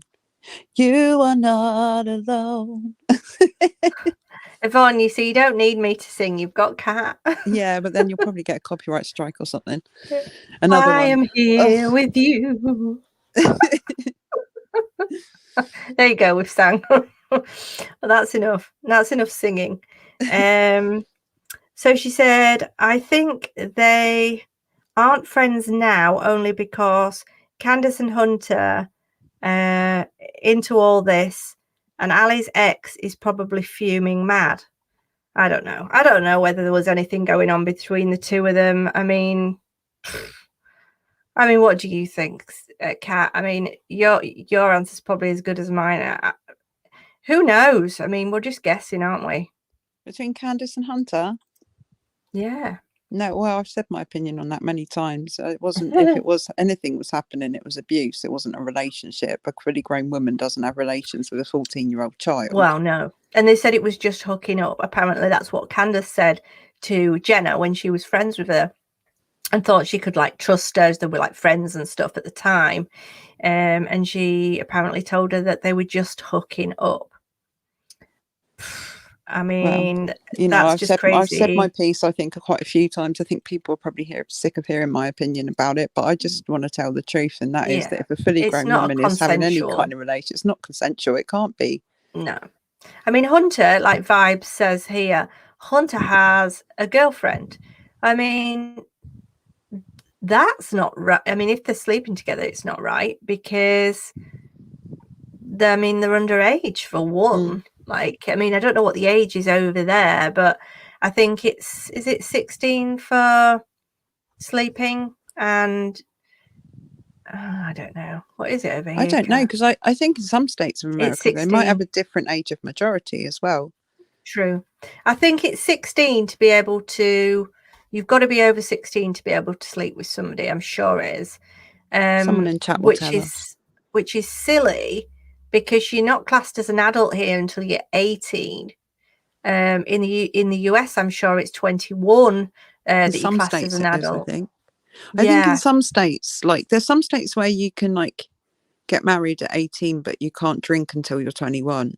Or you can, in some of the states, I think you're even with parent permission allowed to get married when you're like 13. You have to have your parents' permission. I don't know if that's just an Amish thing or if it's like a state thing or something, but there seems to be quite a lot of ages coming out in the chat. We've got 16, 18, 16. Rose says she's nearly 40. I think that's Candace they're talking about. True crime commentary. Hi, honey. She says, ran over to mum's to fix her knee brace. Operator did not know how far grandma lived. So that may be where ran came from. If she'd said, I've just ran over to, The mother had said she went for a run. That was the exact words of the dispatch. The mother had said she had went for a run. It's whether she'd meant I'd gone over to. But that's the thing as well. In the more recent interview, I don't know if it was on Dr. Phil, I can't remember where it was, but I heard it recently. Candace said that she fixed her mum's. Did we mention this last time, or have I got it muddled up? About when she actually fixed this knee brace. Was it before or after Summer went missing? Because initially it was before, wasn't it? And then after Summer, more recently, it was after, before she went looking for her. Yeah, I thought that was really interesting because we kind of started having that conversation last time you went live. Yes. And I I didn't know. I don't think I ever heard that she fixed the knee brace before. I only heard that she fixed it, well, before, as in she dropped Summer at the house, went over to fix her mum's knee brace and then went back to the house. But I didn't know she'd ever said, or it had ever been said, that she'd done that before that happened. So I was saying, no, I don't think so. I think it was when she went over to fix her mum's knee brace, she came back, she went down to the basement, all of that. But there were people in your chat saying, I definitely heard that. So I might have been mistaken in terms of I didn't hear that, but there were definitely people saying that they did hear that when you said that last time. Yeah, because when you just think, I'm sure that's what I've heard, but yeah, okay. I think it's really interesting how even the news stories have changed. I mean, a lot of that, I guess, is based on what Don's told them or what Candace has told them. But the news stories, I mean, that I can't get over that first one where it said she was seen walking down the hill at 7 o'clock in the night. Well, obviously we know that can't be true because we know the time of the dispatch call.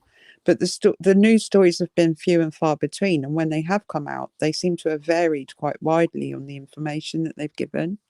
Yeah.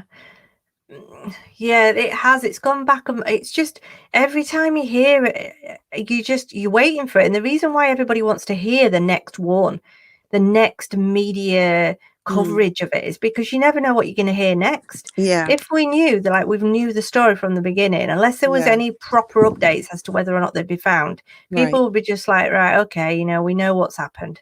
But because there's a different story every other week, everybody's like, yeah, oh my God, we need to watch this. We need to see what's going to be said next. I think what's really interesting is we're 5 months on today. I think it's 5 months today, isn't it, since Summer went missing?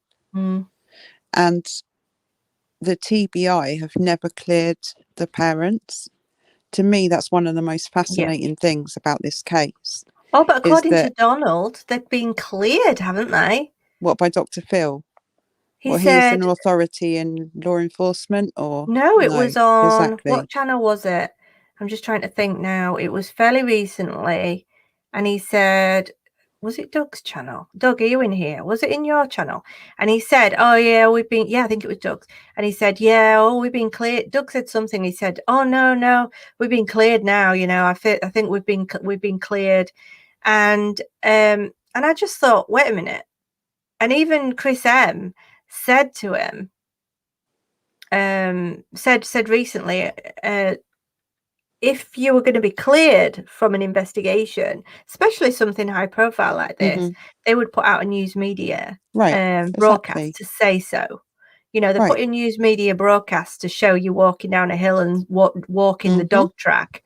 You know, at least they'd be able to go on and say it's a massive thing if the family had been cleared, especially with all the, you know, backlash they've had. Exactly. And that's what's really interesting to me, because the first people that law enforcement will clear in any missing child investigation, if they can, is the parents. They're the first people they'll clear. Yeah, but look at even the most recent statement from the TBI, which was put out the day before the Dr. Phil show. Everyone's still a suspect. There is no evidence of abduction. And I think the new people coming in could really do with hearing that, because Don was not cleared by Dr. Phil. That's ridiculous. No. Who That's is like Dr. saying Phil? I passed a lie detector test on the Jeremy Kyle show. I mean, it's just ridiculous. You know, he went to uni. He's done well. He's done well for himself. Law enforcement, but he's the only not people law that are going to clear him. No, he's done well. He's got his qualifications. Good on him. A lot of qualifications I probably wouldn't be able to pass. Brilliant. I'm not putting him down or saying anything otherwise, but he is not law enforcement, and he has not investigated this case. He does not have all the phone uploads or whatever it is. He hasn't got all the information. So to be able to sit there on national TV and literally make everybody in the US almost feel that these parents have nothing to do with the disappearance of their daughter, just it bewilders me that people sit there and actually go, okay, they're cleared now, they're cleared, you know. Crazy. Well, it's kind of strange to me, because I still go, I mean, the TBI specifically asked us to go by the official information on this case, which is limited. I'm not going to lie, it is limited. You know, they've asked us to just give out the information that they put out, so like the official information, and they have said everybody is still a suspect. Everything is still on the table. There is no evidence at this point of an abduction. It's been 5 months. There's no evidence of an abduction. So everyone that's coming in now thinking that Dr. Phil made Don look innocent or whatever, it wasn't the TBI that did that. It was a TV personality. And I'm not knocking Dr. Phil. You know, I know that he's quite well respected and stuff, but he's not law enforcement. So if you want to find out if Don's innocent or not, call the TBI and ask them, because they'll tell you everyone's still a suspect. Things still on the table, you know? Yeah, true. Facts. Hashtag facts. Facts. Hashtag facts, guys. So this lady carries on. She says, for all we know, law enforcement may be building a case against Candace and H. H never got his phone back because he's a minor. I don't know, but I did read the innuendo messages that Candace wrote to H, or H wrote to Candace. I think I showed them on my last live stream. And it was all open. Oh no, I didn't. I showed some conversation between the two, but it wasn't any innuendos. And it said Facebook page when it was all open, and it said in a relationship with C. Really? I don't think I remember it saying in a relationship with C. I know it said in a relationship, and it had a picture of them two with their arms around each other, which I thought was strange. And then she posted on exactly the same day, and I made a video about this ages ago. She posted on exactly the same day that she was in a relationship, and it had a picture of them two on. Do you remember that? It was a long time ago. I didn't actually follow their their Twitter. Was it Twitter or Facebook that was on? I didn't follow Hunter. I was following Don on Facebook, but I wasn't actually following Candace or Hunter at that point. I've looked back on it since, but I didn't see that it said in a relationship with C. It said in a relationship. But wasn't that posted like a year before? Yeah, it was posted before someone went missing. I mean, we've seen the video where they're on the bed and they're like laughing and doing the peace signs or whatever they're doing, and and the music's on and everything, and you just think, what are you doing? You're a nearly 40-year-old woman. Grow up. But then we're like, I did hear that maybe she's not the age mentally as she is physically. So I don't know. Makes No, no I mean, difference. it makes no difference. If you are capable of having children in the house and you're classed as responsible enough to look after children under 21, as it is in the UK, then you're capable of knowing right from wrong when it comes to what you should and shouldn't be doing with those children under 21. And if you're not, then you shouldn't have them in the house. That's my opinion. What else did she say? And then the rumor I saw, proof of, so it's a rumor or proof, I'm not sure. Candace and H were sending PORN clips to one another. Now, I haven't seen those messages. I have heard that they exist. Now, Chris McDonough said on the lab that the reason law enforcement wouldn't arrest either parent for a wrongdoing, like giving alcohol to a minor or some kind of negligence, is because Ellie wants to gather more information first to decide whether or not there's something more, to do with Summer. Right. I don't know. That makes sense. That makes sense, though, because it's the same reason that they haven't arrested. Well, they have arrested Don twice, but for I say relatively minor charges, as in DUI and probation violation. But the reason, I mean, there's more serious charges against Don. Both of his stepsisters have pressed charges against him, along, I think it's with 7 other members of the family now have come forward, or 7 other friends or whatever have come forward to say that they were abused by Don. So there's much more serious charges outstanding. But if they arrest someone for a relatively minor offence, and I'm not saying that abuse is a minor offence, I'm absolutely not saying that, but in comparison to having a missing daughter, the clock starts on the evidence that they have to produce, because they have a short period of time where they have to prove it to be able to keep that person in custody. And so they're much more likely to go for the bigger charge and add the smaller charges on top. And if they haven't got the evidence for the bigger charge, it's the same with Candace.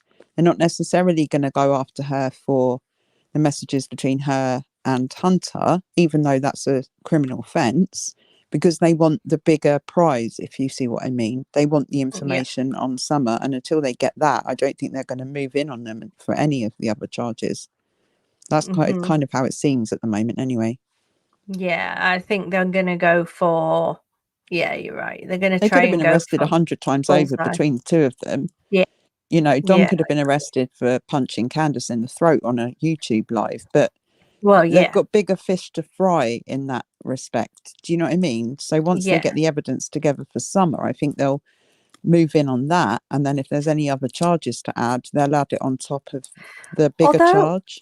Part of me thinks, all this arm round his son, this arm round Candace, we've seen it, this kind of shut your mouth, kind of controlling, I'm here and I'm listening to every word you're saying kind of attitude, kind of makes me think that would they not be better taking them in for a smaller charge and using that opportunity to split them up, which I don't feel Dr. Phil did. I don't agree for a minute. I mean, maybe they did. My opinion is they didn't.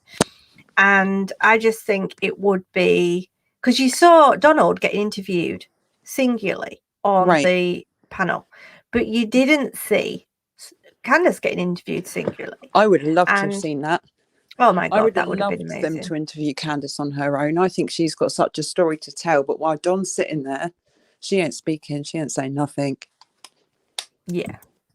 But as well, don't forget that this DUI probation violation thing is all going to come out in court on February the 6th is when he has to go back to court. And that could be the point where, I mean, the thing is, I think, in fact, I did some research on it, that Tennessee is a 3 felony state and Don already has 2. So he only Right. really has to get convicted for another felony and he's not getting out of jail. What, forever? Yeah.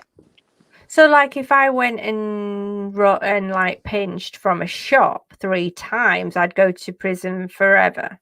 Well, no, not Would it really, matter what because charge it was? I don't think stealing from a shop is I think it's a misdemeanor rather Oh, is than that a a felony. misdemeanor? Right, But I I'm not see. It's all sure if different, isn't it? the problem is that I'm not sure if all of his felonies were committed in Tennessee. I know he's got 2 at least, but I think one might have been committed in Utah or somewhere else. So I'm not sure, but I I know can't that, believe he's only got 2, to be honest. I'm sure he's got more than that. yeah. What with all Well, the actually, the first drugs one, and the well, one of them driving. definitely was, because one of them was the possession of that gun that he was not allowed to have, and that was a felony conviction. So he's got, yeah, like people are saying in the chat now, 3 strikes you're out, life sentence, violent crime. So it's not like shoplifting, but I it's was going like, to say, because he got done in Utah, didn't he? And he was in prison. When he came out, he yeah, wasn't capable of looking after his kids, right, his older ones. So that was 1 strike. He was in prison. yeah, Then he came out. Then he got done didn't he get done for driving fast on the way home when he was coming back to Candace because Jose was there? Or yeah. I did don't he think he just say got that? done for that though. I think Oh, they let didn't him he? off. No, Oh, right. but then Okay. I know that Tennessee is a 3-strike state, but what I don't know is whether all the felonies have to be committed in Tennessee for that to count, or whether they take into account felonies from other states. I think it's 3 strikes in Tennessee. So if he gets a 3rd felony and the other 2 in every US state. Oh, okay. She's just asking. I'm from the UK. I'm not sure. Yeah, I'm in the same boat. I know that Tennessee is a 3-strike state, but I don't know if they all have to be committed in Tennessee, and whether 2 out of his 3 have already been committed in Tennessee. Because if he gets done for this DUI probation violation, that's a felony, and that will be Right. his 3rd strike. So I guess I know it's annoying because I want him in prison right now. I think most people do. But I want Candace in prison. I want both of them in prison. In fact, I want Grandma in prison as well. All of them. Because They all know something. And I they've all think got H things to knows hide. more than he's saying as well. And all these people that say, oh no, H, he's telling the truth. No, I don't believe he is. I believe he's telling partial truths. I think there's certain things that So he had now a month to think up his story, don't forget. He wasn't yeah. asked the next day to remember, well, he was by the TBI, but I mean by Chris McDonough, he wasn't asked the next day to recall the events of the day before. He was asked to recall the events of a month ago. Now, as a 14-year-old, 15-year-old child, if you were asked to recall what happened a month ago, you're probably going to embellish it a little bit and Yeah. add things that you wouldn't have said the day after, or think of things that you hadn't thought of a month before, or not remember things, and I think that's where my issue with Hunter comes in, is that how reliable was that interview based on the fact Yeah. that it was a month after everything happened and he had time to adapt and adjust and Yeah, and listen to Ali. And did you notice how he kind of there was something said that I think Ali had said something like, oh, did she go underwater and she could have dry drowning? What 15-year-old's going to think of dry drowning? no. He got that off his mum. So a lot of things you kind of think, what has he got off his mum and what is he remembering as actual truth? He never would have thought of that by himself. There's no way. No. Can we thank Grace Lilly for the $5 super chat? Thank you so much. You're a love. And Kelly Zimmer. I'm going to get to her in a second. I just want to point this out. Leah said he shot the refrigerator. Now, we were talking about him banging the refrigerator with that stick. And, I mean, he crazy. He crazy. Yeah. Like, this we know. What's going on there with the, if he's shot the refrigerator, he's banging it with a stick. He's got a lot of anger out on that fridge, and that we'll get back to that in a minute. I mean, I kind of think maybe him taking his anger out on the fridge isn't as bad as him taking his anger out on his wife, but he does that too. Maybe. Kelly left a super sticker. Thank you, super chat. Thank you so much, Kelly. She says, "Hi Emma and Kat. Don asked the behavioural panel to analyse him. Why do you think he would do that if he were guilty? is he the good? Is he good? That good of a liar? So, but he seems to really enjoy going on all these lives. So maybe it's a test for him. Do people believe me? I mean, or was it that he really was not involved apart from helping to cover it up? And maybe it was because Candace had left them at home, or she'd got angry, you know. I don't know. I just think there was a lot of anger out on that fridge. And that's why I've made the live, you know. I'm not expecting everybody in the chat to say, yes, Emma, I agree with you. No, not at all. I'm just bringing this to your attention, just like I like to bring all my other theories. Eventually, we'll find one that looks like it could be correct. Some of you may believe this. Some of you may think, no, it's a load of you know. But it's out there, you know. And we're just trying to get to the truth, just like everybody else is. And all we're doing is doing what you do at home, thinking about these things in your mind. Could this have happened? Could that have happened? But the difference is we're just putting it out on YouTube for everybody to hear. We're just sort of saying our thoughts out loud, aren't we, really? Yeah, definitely. So that was kind of the end of what the lady sent me, but it left me thinking, was there a possibility that she came back and she left them at home and went back out to the shop, or went back out to drop Hunter off at home? Now, apparently I heard that from Jenna. When I had Jenna on my show recently, I think it was about 2 weeks ago, Jenna said that Candace had told her that Hunter did come back to the house that day. So did they come back to the house, drop off the shopping, or drop off with grandma, should I say?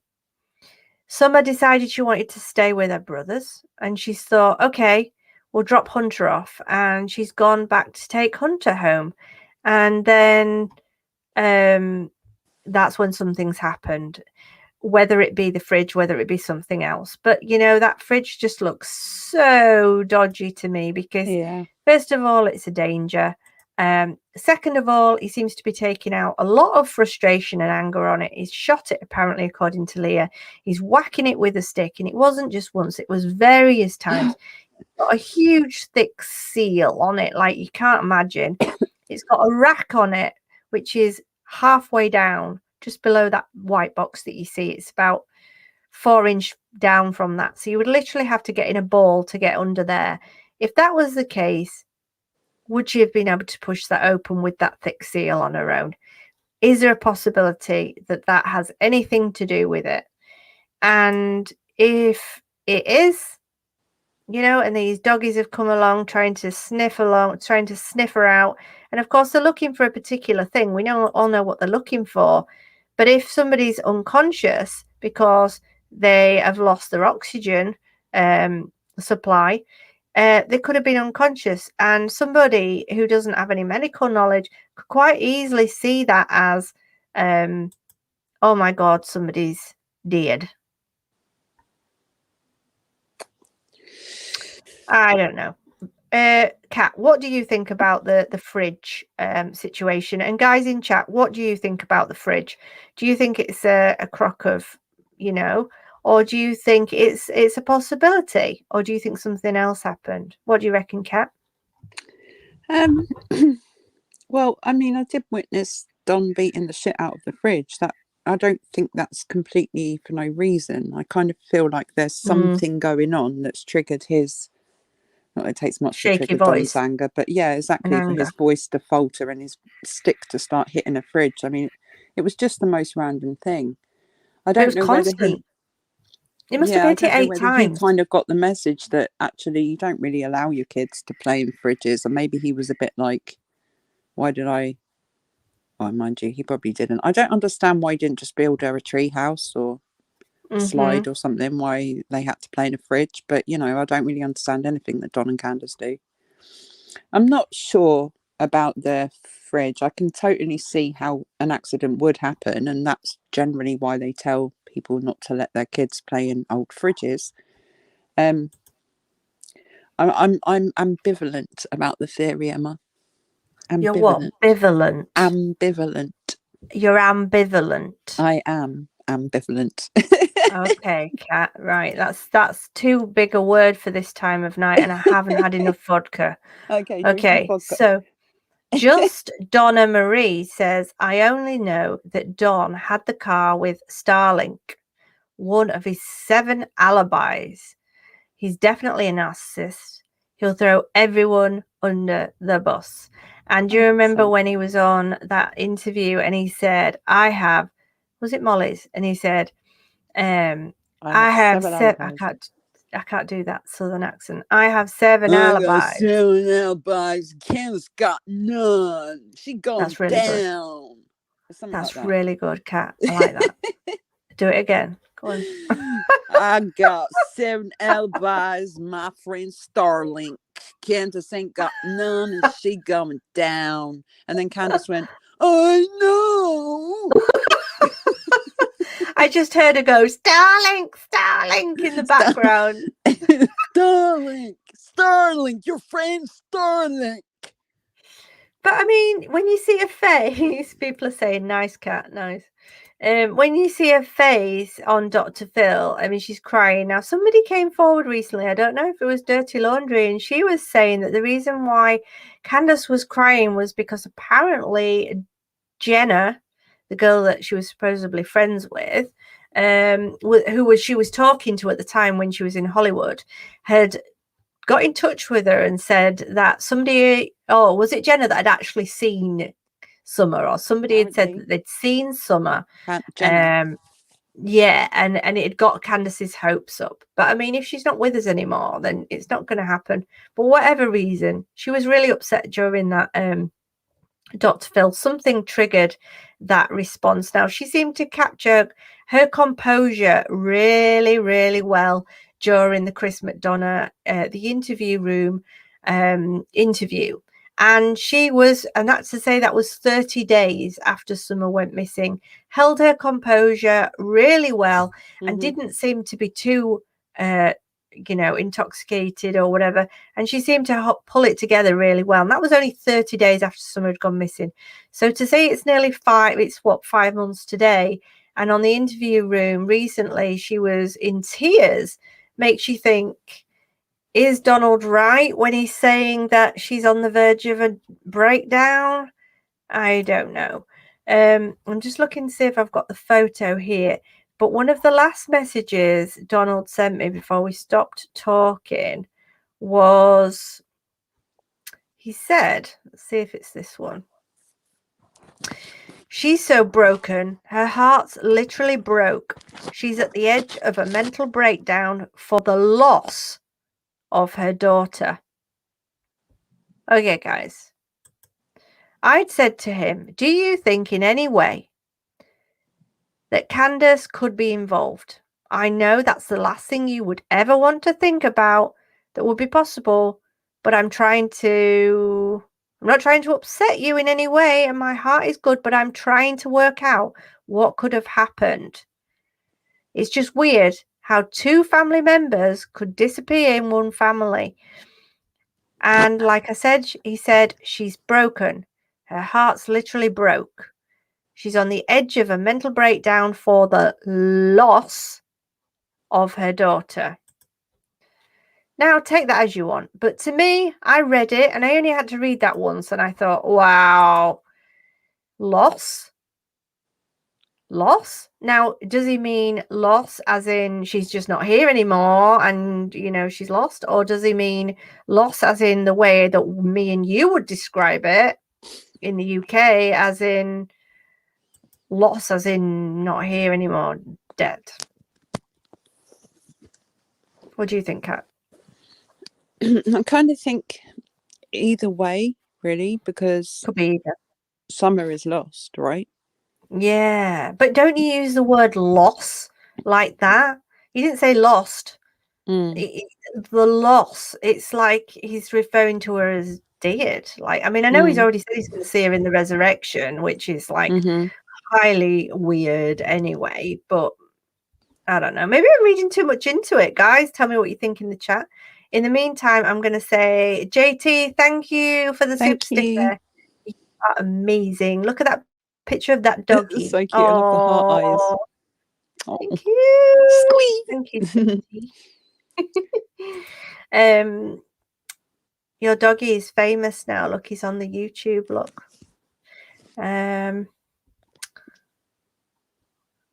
Yeah, people are saying loss is death. They know she's dead. Yeah, agree. Reaching. Pippin says we're reaching. Reach for the stars. Climb every mountain higher. High. Reach for the stars.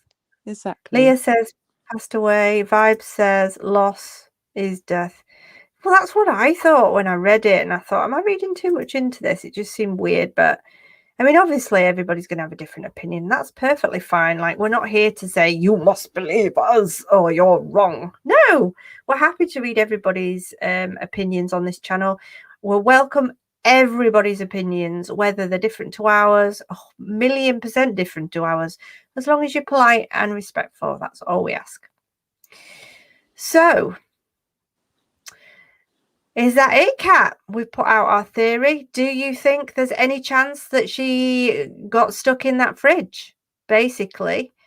Do you think she left those kids at home? Do you think she came back and dropped Grandma off?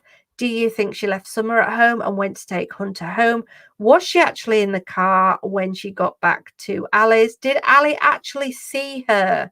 Or what?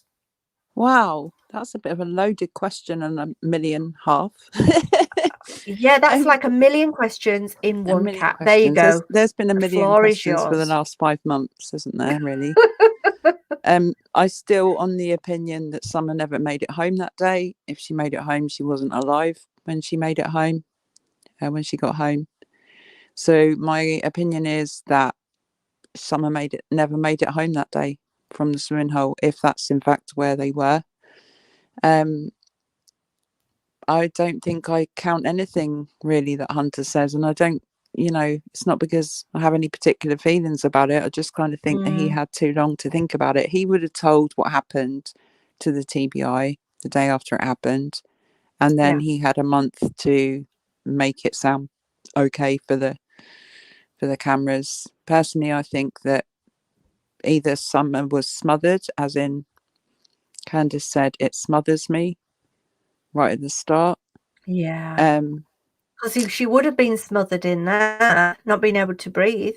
Exactly. And I think if they left her in that car for any period of time in that outfit, in that heat, she didn't like the windows open. Remember, Candace was always saying she won't have the windows open when we're driving because she gets cold. Well, children die in hot cars. I'm just saying. They do. I mean, we hear it on the news over here.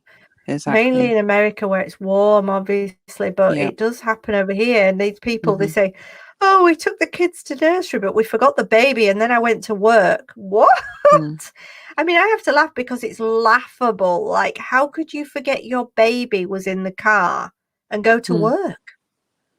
Seriously, though, these people must be high on something or completely distracted with something other than their children. But anyway. And in terms of Don and Candace, we know they were high on something. They didn't pass a drugs test. So yeah, we know they were high.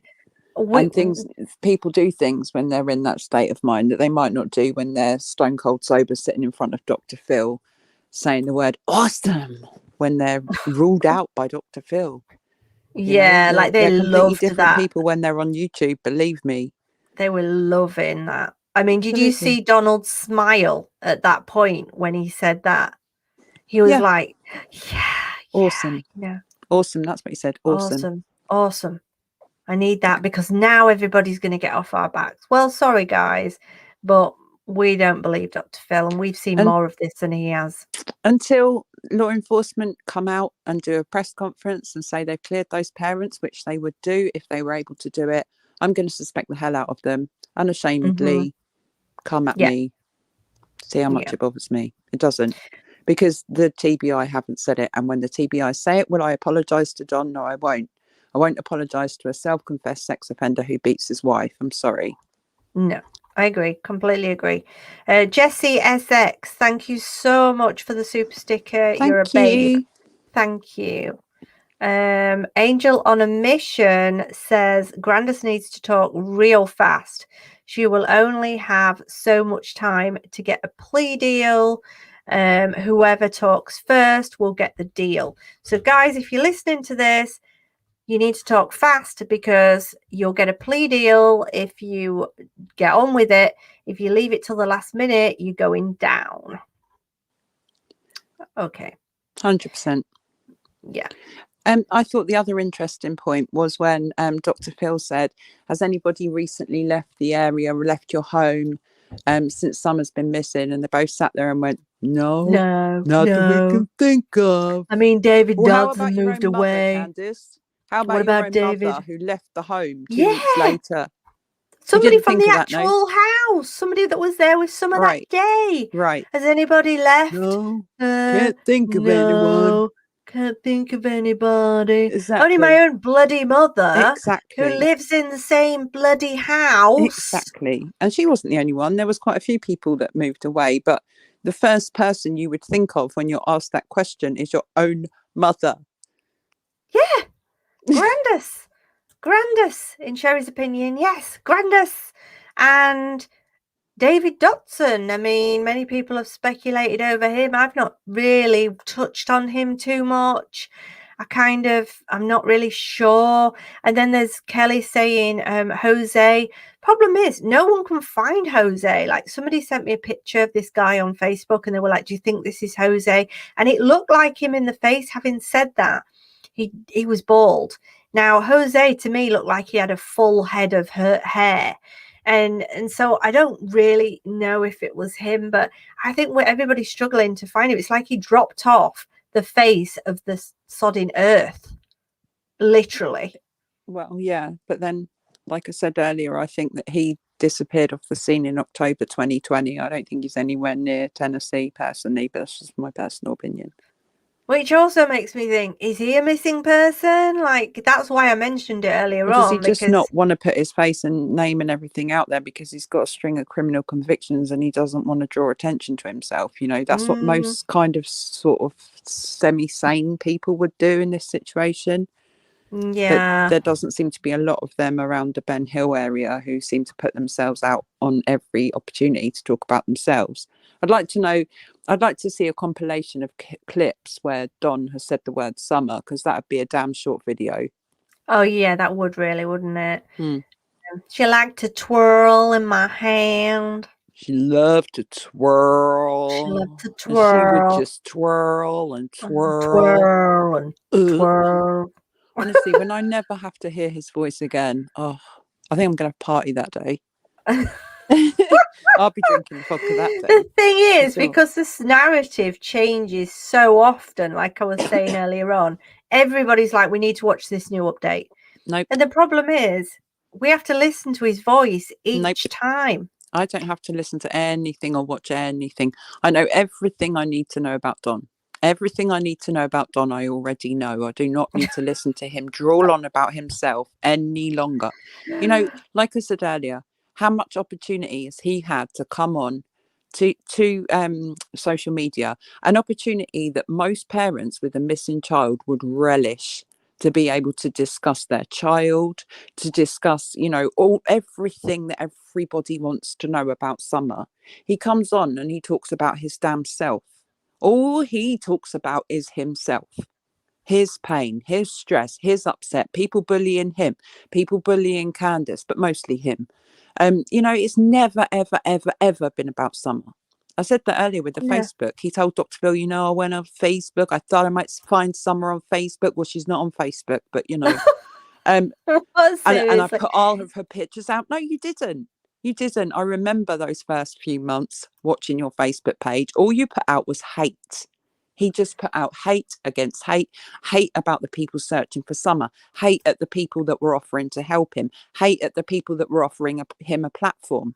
And he burnt all of his bridges. It was not until about at least 2 months in that he started putting pictures of Summer on his Facebook.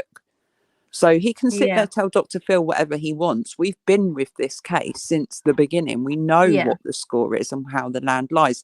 There's nothing new Don can tell me. He showed me who he was and I believed him. He showed me who he was. Candice is pregnant? Bobby Oh, Cat God, not says this again. Bobby Cat says she is pregnant, or were you Right, asking? okay. I don't know if she's talking to somebody else in the chat. I don't know. I mean, she does look like she's got a round belly, but having said that, who knows? I mean, didn't Don say in one of his interviews that when she had Summer, she got sterilized? I think he did say that. Oh, I don't remember that. But it wouldn't, nothing would surprise me right now. I don't think she's pregnant. I've been hearing this for like the last 4 months that she's pregnant, and I don't think she's pregnant. But that's just my personal opinion. I don't think she's pregnant. No, I don't. Kelly Zimmer says it's funny hearing English ladies attempt a country accent. She liked to twirl. You love to twirl. And twirl. And twirl. And twirl. It's like some comedy double act or something. Kenny says, where's the pillow? Do you know where the pillow is, Kat? Well, I've already said this earlier. Like, the pillow is just such a thing I think it's been overlooked. Where is it? They asked Candace, where's the pillow? What pillow? The pillow that Hunter said she was sat on. I don't know. I don't know. Oh, she did say, though, didn't she, in that interview?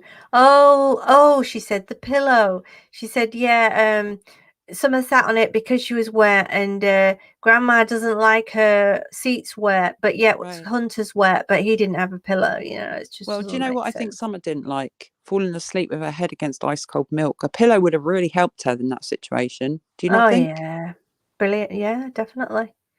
What Susie pillow? To anyone says, good evening, Emma. Crime Stories Obsessed.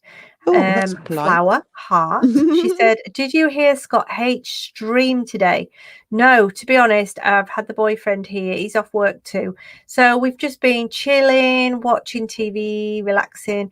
So I haven't watched anybody's lives today, to be honest. What's happened? Have I missed something? Let me know in the comment section.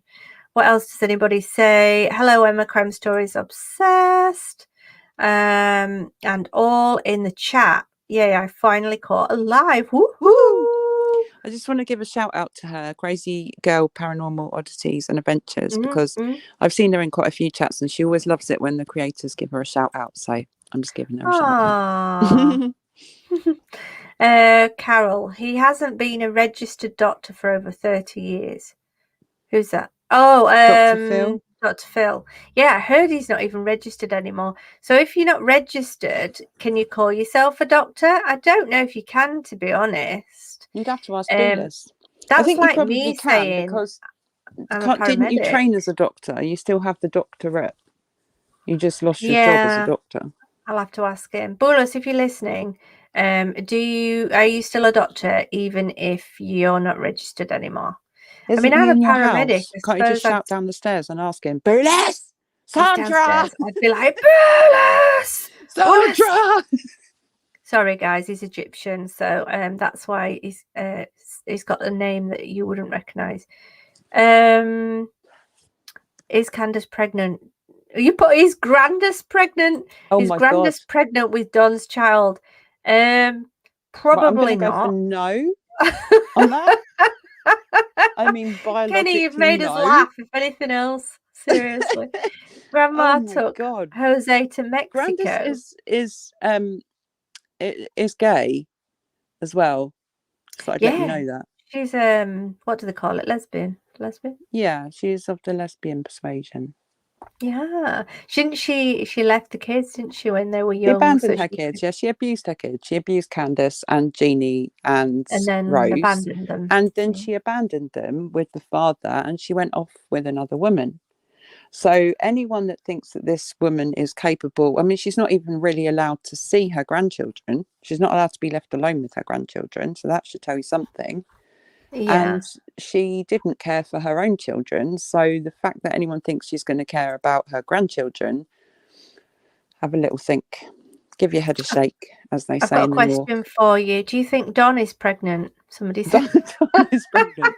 Well, I mean, that would be that sounds like the sort of thing that Don would put out there just to create another shitstorm, Oh my God. That's Scorpion, hilarious. you're hilarious. So yeah, do you think the fridge is involved in the disappearance of Summer? Yes or no? Gut feeling, no. Mhm. Possible that it hasn't been investigated properly. Let's just put it that way. It may not have been opened during the search. It may not have been, the cadaver dogs may not have been able to pick up a scent around it. So I'm kind of leaning towards a gut feeling of no, but a twinge feeling of maybe it's something they could have looked at a bit more closely at the time. What do you think? Oh, God, What I'm do you just think, reading Emma? this. Sue okay. Duck Wank What? Great name. says, I'll put my glasses on. has Dawn got prayer garden? Oh my God. That'll be the next thing. Honestly, I think if Candace goes down, Don will be married to Prayer Garden before the end of the year. That's my. That's my I think if she has a way, he might be. I don't think he's. Please. Oh, don't. Oh my God, I can't. I don't think I've got enough vodka for this guy. Oh, yeah. Oh dear, God. Emma. We're only Next laughing, time, Prayer bring the Garden. If you're bottle, yeah? listening, we're just being silly. Yeah, I need to bring the bottle because I'm completely out now. The glass is empty. Doug says, I thought Doug had gone. Oh, he's here still. He says, Jose. What do you mean, Doug? Sandra. Is Jose pregnant? Oh, please. Oh my God. Oh my God, seriously. So She's I'll so tell you funny. about She's got my that voice, though, hasn't she, Prayer Garden? You know, when you're listening to her, I can't help but giggle. And I know that sounds really bad. I don't mean it in a bad way. She's probably a really nice person. I think I spoke to her slightly on Ziggy's live, but she just just her accent and a little like voice. It sounds like Cartman off South Park. She does, though. She's like a cartoon character. I mean, I'm sure I she's a nice person, but her voice is like a cartoon character voice. She could like do voices for The Simpsons or something like. Oh gosh, I don't know. I think Jose might have got Sandra pregnant. There we go. What about that for a conspiracy theory? Sandra! Remember when Ali was doing that interview with Chris McDonough and she was like leaning out of her window screaming at Sandra? Oh yeah, Sandra.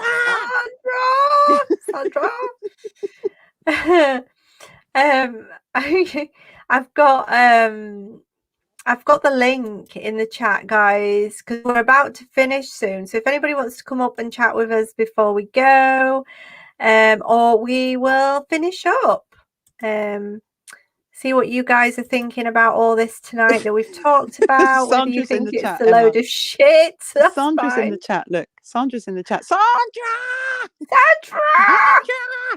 Well, we've got somebody wanting to talk to us. Look, who's this? This is Autism Mama. Hi, Autism Mama. Autism Mama. Hello, how are you guys? We're good. How are you? Hi, nice to see you. Accent. I love your accent. Oh, it is just so intriguing. I'm like, whose accent do you like better, mine or Emma's?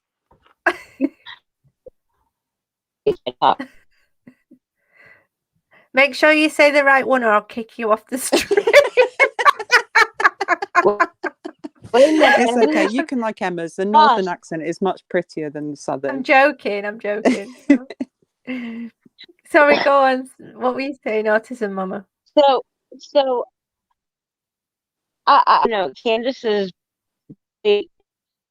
growing Hunter. Your mic is cutting out. Can you hear me? I can hear you, but your mic is going in and out. But then you cut out a little bit.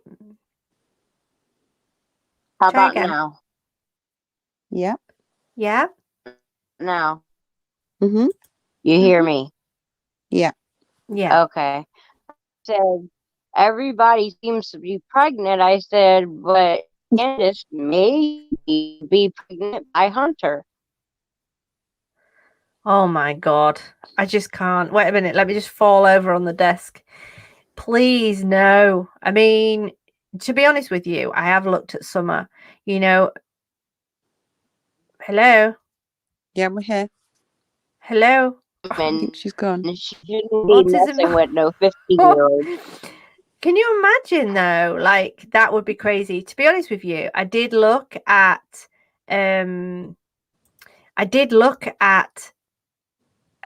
Summer at first to see it. Can I see anybody else in her? But no, she does look like Don. You've got to admit she does look like him, doesn't she? She is all him, really. But can you imagine if Didn't she's she here again? apparently get rid of a baby? Yeah, I heard that. Do you think it was somebody else's?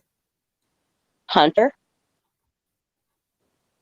You think it might have been? You think it might have been H's?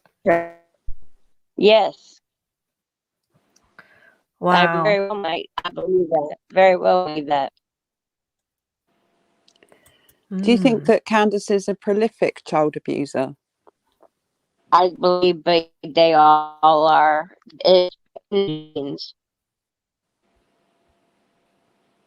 Yeah. Well, to be honest with you, I think into things most likely with their sisters. That's why they don't go back to their family of everything they're going through and probably being violated too, you know. And I'm speaking this because I come from my brother from my side of the family. My father molested me when I was 12. My brother is currently in prison till 2021, and he's a serial child molester.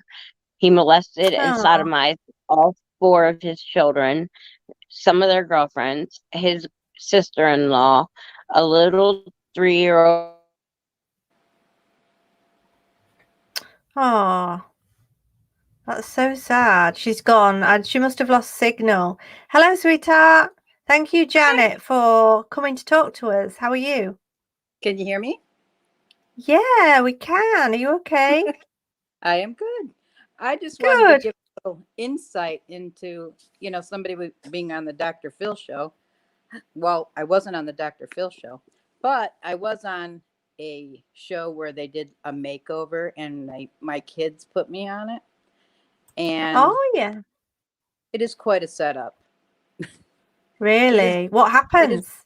It is very fake. Well, I have MS, and so my sweet little 11-year-old wrote in and said she wanted me to get a makeover, which was so sweet. Aww. But when they come to your house to like do the filming for it and stuff, they're like, "Oh, can you walk like you're having a little more trouble?" Like, what? No. Never. Seriously? Yeah. So Wow. you do a lot of takes and they kind of embellish a bit and you feel kind of silly, but yeah, the shows aren't very real. I just wanted to give you a little input on that. Thank you. I kind of can imagine that as well. Because we have we don't have the same kind of talk shows, but we do have a similar kind of thing that goes on over here. And I've quite often looked at it and wondered, seriously, are these people actually like really like not a makeover show, but like, the kind of not Jerry Springer, but that kind of thing where people go on and you're like, wow, how fake is this? Like, yeah. I mean, when they went to her house, she had all makeup on, didn't she? When they went to her house, Candace, and I just looked and I thought she hasn't worn makeup for years. I mean, it's a false. Like on that Dr. Phil show, the top that she was wearing was actually quite a nice style for her. I don't like her, but baggy. They actually styled her quite well, and I thought to myself, if she made an effort, she could look like that, but she doesn't make an effort. She's quite pretty when she tries. Well, I mean, I'm not going as far as saying she was pretty, but I'm being nice. Pretty might be a push. My mom even said, "Well, hon, I thought you had the makeover before you even had the makeover because the backstage people, they'd blown out my hair and done up my makeup. Yeah, I looked like I had a makeover before I had a makeover." Don't you think it would be better? Hi, Vu. Don't you think it would be better if they had people on as they are, or how they Yes. make themselves up, because it's a false sense. I mean, anybody watching that would think that that's who she is and that Right. is what she's like on a daily basis.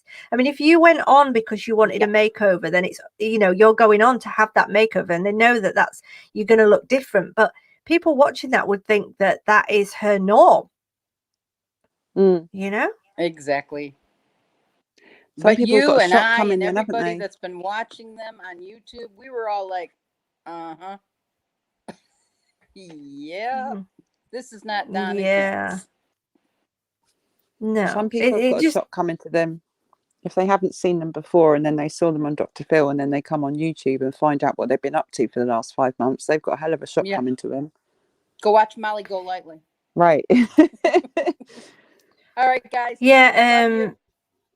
Thank you so much for coming on. And I'm really glad that your kids were like that kind to you to get you that. I know it might have seemed a bit fake, but that was such a lovely thing for them to do. And yeah, that was. She's gone. Oh, she's gone. I didn't press anything, honestly. It's okay. Must have gone off.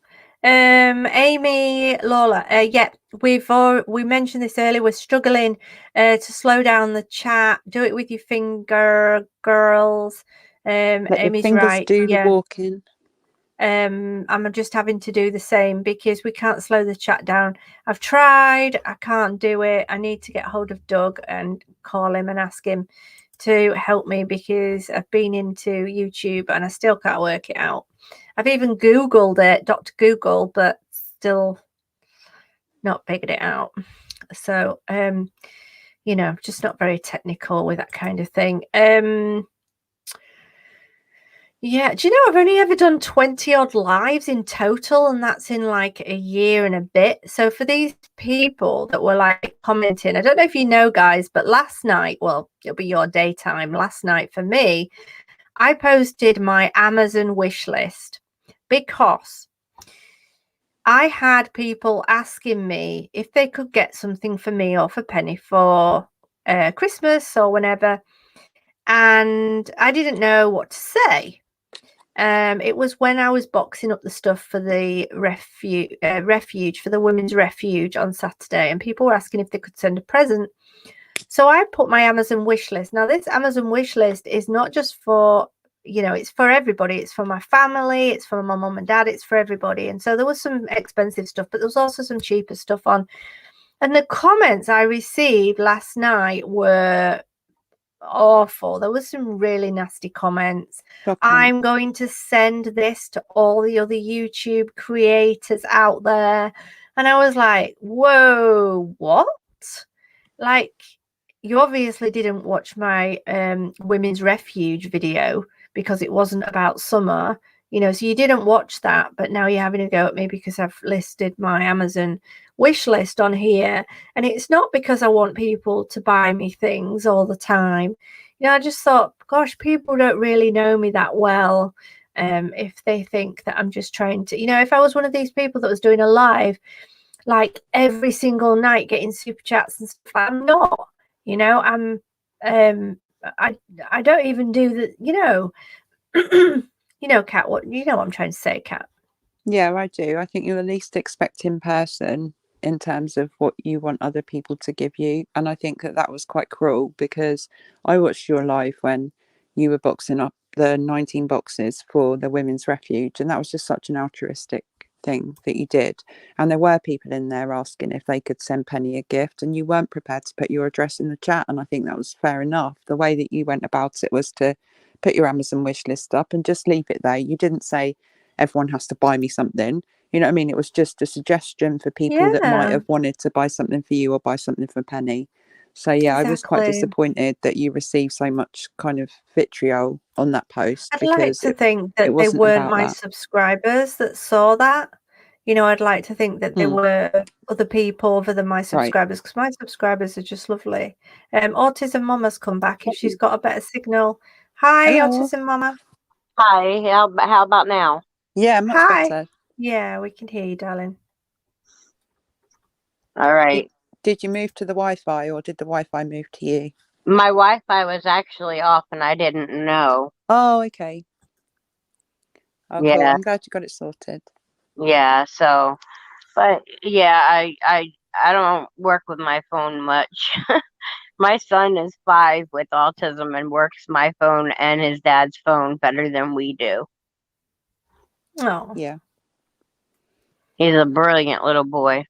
Oh. how Honestly, are I say you? if you don't know how to use something, give it to a 2-year-old. They'll figure it out Oh, in no God. Oh time. my God. My son is just wows me sometimes. I don't. I think it was one of my little nieces that first taught me how to use Facebook. And she was like 6 or something. And I'm like, I think they're hey, born mommy. knowing how to do these things. Oh, we've got Mountain Yeah. Girl in the chat. Hey, Mountain Mountain Girl's Girl. here. Hi. She's another creator. So if anybody wants to go across to Mountain Girl, she's also covering the Summer Wells case. And she's really good. She digs up some really good information. So subscribe to Mountain Girl. So yeah, Autism Mama, what do you think about what we've been talking about tonight? Well, I kind of didn't. I just caught you guys a few minutes ago when I last came up on the panel. I was just coming in. Yeah. So I'm not. What is it about? Well, we were talking about whether or not it was possible that Summer was playing hide and seek with her brothers and accidentally can you see the screen at the minute? Yeah. Okay. And accidentally maybe got into this fridge whilst playing hide and seek and couldn't get out. And you can see the rubber seal on it. It's quite a thick rubber seal. Looks like it'd be difficult to open from the inside with a child's weight of 5 years of age. Right. And when Donald was interviewed, he was apparently he's already shot at that fridge with a gun, and he's smacking it. Must have smacked it about 8 times with this stick whilst being interviewed by, I think it was WJHL or something along those lines. I just wondered what you thought about that theory and whether you think it's possible that she could have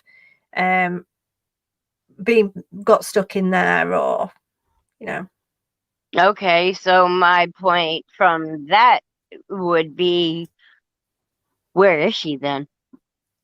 Because she should be in that refrigerator still.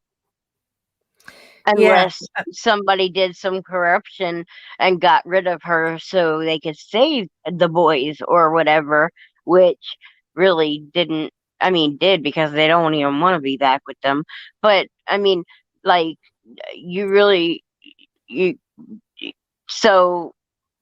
but did the dogs hit on that fridge? No, the dogs didn't hit anywhere. Now, the dogs that they used will have been looking for A, Summer's scent, I guess, or B, any signs of any life. Scent of death. Yeah. Now, if she had stopped breathing, for instance, in there, or not even stopped breathing, maybe had been unconscious at that point, Right. they could have, with not any medical knowledge, seen her in that state, in a collapsed state, and thought she was dead, or thought she was very ill and set off to the hospital, and then, not actually being there when. Also, with that, when I look at that picture, the picture is the refrigerator standing upright. So it shouldn't have been that hard for Summer to push the door open if the refrigerator is upright, right? Now, however, if the refrigerator was knocked on its back, yes, then it's going to grab a tighter seal and harder for her to push up on the door to get it open and get out. Well, the thing is, Don did say that Summer played on that fridge. Don said that she played on that fridge. So if it was standing upright, she wasn't playing on the fridge, because it would have been too tall for her to climb on. It had to have been on its side. Can you see the white thing in the middle of it inside? That's like a tray. About 4-inch, 5-inch down from that. I don't know if you can see it. It's only very faint, but when you're watching the video, you can see it. It's actually like a metal rack, a white metal rack. So to hide in there, you would probably have to like get in a ball. Now, if you were in a ball with that thick seal as a 5-year-old, would you be able to push that open? Obviously, if you were stood up, it would be a lot easier to push it open. But That's as what I was saying. If if mm, the refrigerator's standing upright, she should have been able to push it open and get out. If the refrigerator's on its back or like on its side or whatever, it would grab a suction that would be much tighter. And with her weight and age mm, group, she's no more than 45, 50 pounds. You know, my son's only 32 pounds and he's 5. So he could get out of that refrigerator if it was upright. yeah. But Yeah, I mean it's just a theory this lady sent me today, and the reason why I've put it up is because I can't get this video on at the minute, but what he's actually doing in this photo is smacking this fridge with this, I don't know if it's a metal bar or it looks like a wooden post, and he's smacking it, but he must have hit it at least 8 times, and there was a lot of it seemed to be quite a lot of anger in him as he was doing it. It looked very weird to everybody who's watched it and told me seemed to think that it just seemed very over the top. And then on top of that, somebody yeah, said that he'd probably an shot it. Let's Hmm? we got to keep the act up, Candace. We got to keep this act up. Don't let them see, that you're gonna give in. Keep that act up. That they're displaying of. They have no idea where their daughter is. Somebody must have kidnapped her. The cornbread mafia. Jesus Christ! Like, if they did, Candace, why did you get too much meth on credit and couldn't pay it back? Mm. So Because you don't know the family. Do you know the family at all, or I'm not no. no? No, Some I'm people all come the on way. and I'm in Delaware. oh, are you? Are you? Yeah. So I suppose, it's something to think about. And it's something that's not really been mentioned on YouTube. So we thought, well, we'd put it out there, see what people think, Do you see think Well, what kind maybe of reaction we do you get. think maybe Don was so angry when he looked at the fridge because there was no beer in it, so he started hitting it with a stick? okay. It's like, God damn it! But you know I what? need a You beer, know, whiskey, I, or whatever he drinks. yeah, like give me my liquor, man.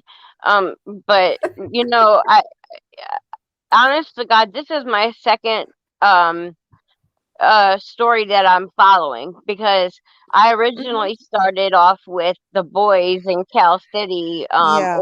and Orson Mhm. West, which was classic Mhm. and sincere. And that's still where my fight is right there. I will not give up on my boys till we bring them home. Yeah. Yeah. They There's deserve to be just so home. little to put out, though. That's the thing with that. And I think a They're, lot of us they're would being still be on that. secretive. But because They're there's not being much. secretive because too many people have tried to bring it down. Let me say, AKA Benny Keys. Mm, Yeah, Benny Keys did a number, and he destroyed a lot of things. Like man, I swear, like I tried to tell that one girl, what's her name? That's my brother. That's my best friend. You oh, know, sure. Cher, yeah, but poor Cher doesn't know. Benny ain't there for her. He's not there for that. He's there because Benny thinks her man is attractive. Okay? Benny likes men, okay? He got caught. Oh He gosh. he got caught by his first child, his daughter's mother, walked in on him giving her brother's boyfriend fellatio. Right. And he got mad and said, "Oh, you swallowed my babies." Right. Oh Wow. wow. I Benny dread to Keys think of the backlash you're Benny getting after Keys this, likes Emma. to strike. Benny Keys likes to strike channels, strike content creators, so that they can strike back, and then YouTube will just give them the information, and they take it out in court, and that's how he doxes everybody and then sends DFS. He said that he has had 33 cases on DFS called on him. No, he's called about 33 cases or more on DFS on innocent people that were helping with the boys just to bring them down. Wow. He is I a don't really scumbag. know. I don't keep He's up a with that kind. scumbag. I don't really keep up with him, to be honest. I He's a know scumbag. the other day somebody had put my name in his chat and a heart. You know his daughter doesn't even want to be around him, his first child, because he tried to touch and fondle her and her friends. Yeah. Okay. I heard that. I don't know much about it, to be honest. Then he also had a thing on YouTube where he would supposedly call himself busting a sex offender, acting like a little 14-year-old, and this guy associated with her, and then he would meet the guy and he goes, oh, you thought you were meeting such and such, well, hi, I'm such and such, and then he took advantage of them and said, if you do this, you give me this much money, I won't give this to the cops, blah blah blah. Then he took their money and took them for everything they had, and then he turned them in anyway.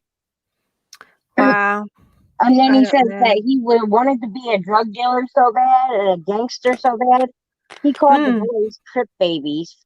And then he's a drug dealer. He wants to be a drug dealer so bad. Why are you going around in the neighborhood, sitting there putting pictures of needles saying, shoot your local heroin dealer on their fences and saying, look, cops, this is where the heroin dealers are.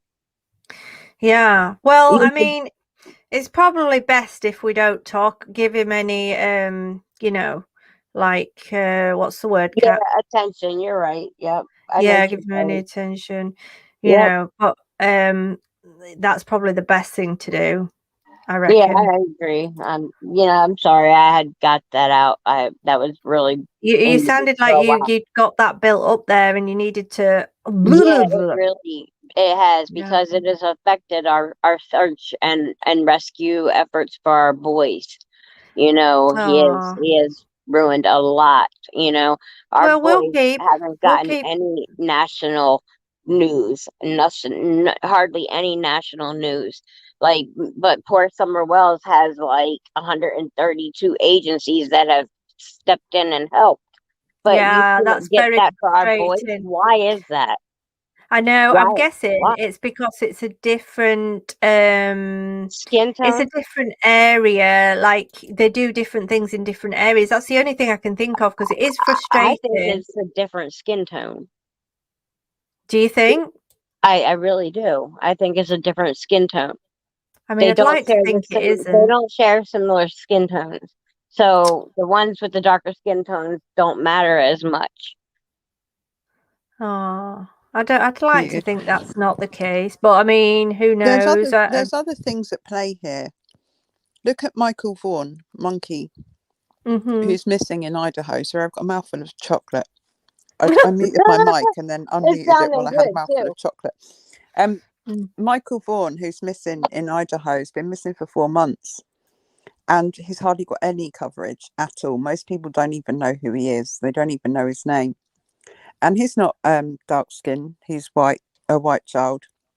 And there are quite a few YouTube creators that are covering Orrin Orson, although I agree it's not getting the same coverage as Summer. But I think that there's a difference with the Summer Wells case, and that is the dysfunction of her parents.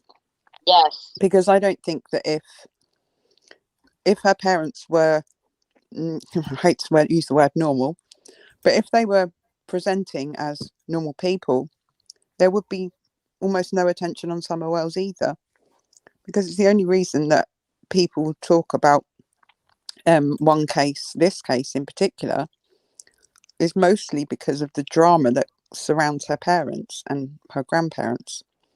There's a lot, isn't there? Said, with you saying that, what do you think about how Don has to always have his mouth running like diarrhea? He needs an Imodium really bad, because like this because guy, he's a complete and utter narcissist, and he's a vile 1 minute human. he's cussing contenter out. Oh, I'm sorry, I didn't mean that. The next minute, like, oh, let's have this conversation. Yep. this will benefit me, you know? Apologies are cheap, and Don hands them out with cornflakes. I'm sorry, I make mistakes. I do my best. I love my church. Some love to twirl. You know, Yeah. he's always saying sorry, and he never changes his behaviour, and therefore sorry and I made a mistake doesn't mean anything. Words cheap to Don. And as long as his voice is the one that's projecting, as long as everyone can hear his voice, he's quite happy, because he's a complete narcissist and he loves the sound of his own voice. He's a vile human. But thank you for coming up, sweetheart. That's really nice of you to come up and tell us what you think about it all. We do appreciate that. Thank you. Thank you. You're welcome. Good morning, ladies. Oh, hello. Hello. Oh, it's morning here. It's 8:30 in the morning. Oh, hey, you're in Australia? Yay. Yeah, yep. G'day. I'm originally from Cornwall. Oh, are you? Oh, you've got a bit of both. That's really interesting. I just wanted to say that, you know, when people are sober and when they're drunk, the truth tends to come out unfiltered. And we've seen what Don is capable of, and Candace come to that, when they're both drunk. Yes. I'm surprised Dr. Phil didn't even touch on any of the stuff that they'd done that's horrible. You know, he painted them as, these terribly lovely, grieving parents.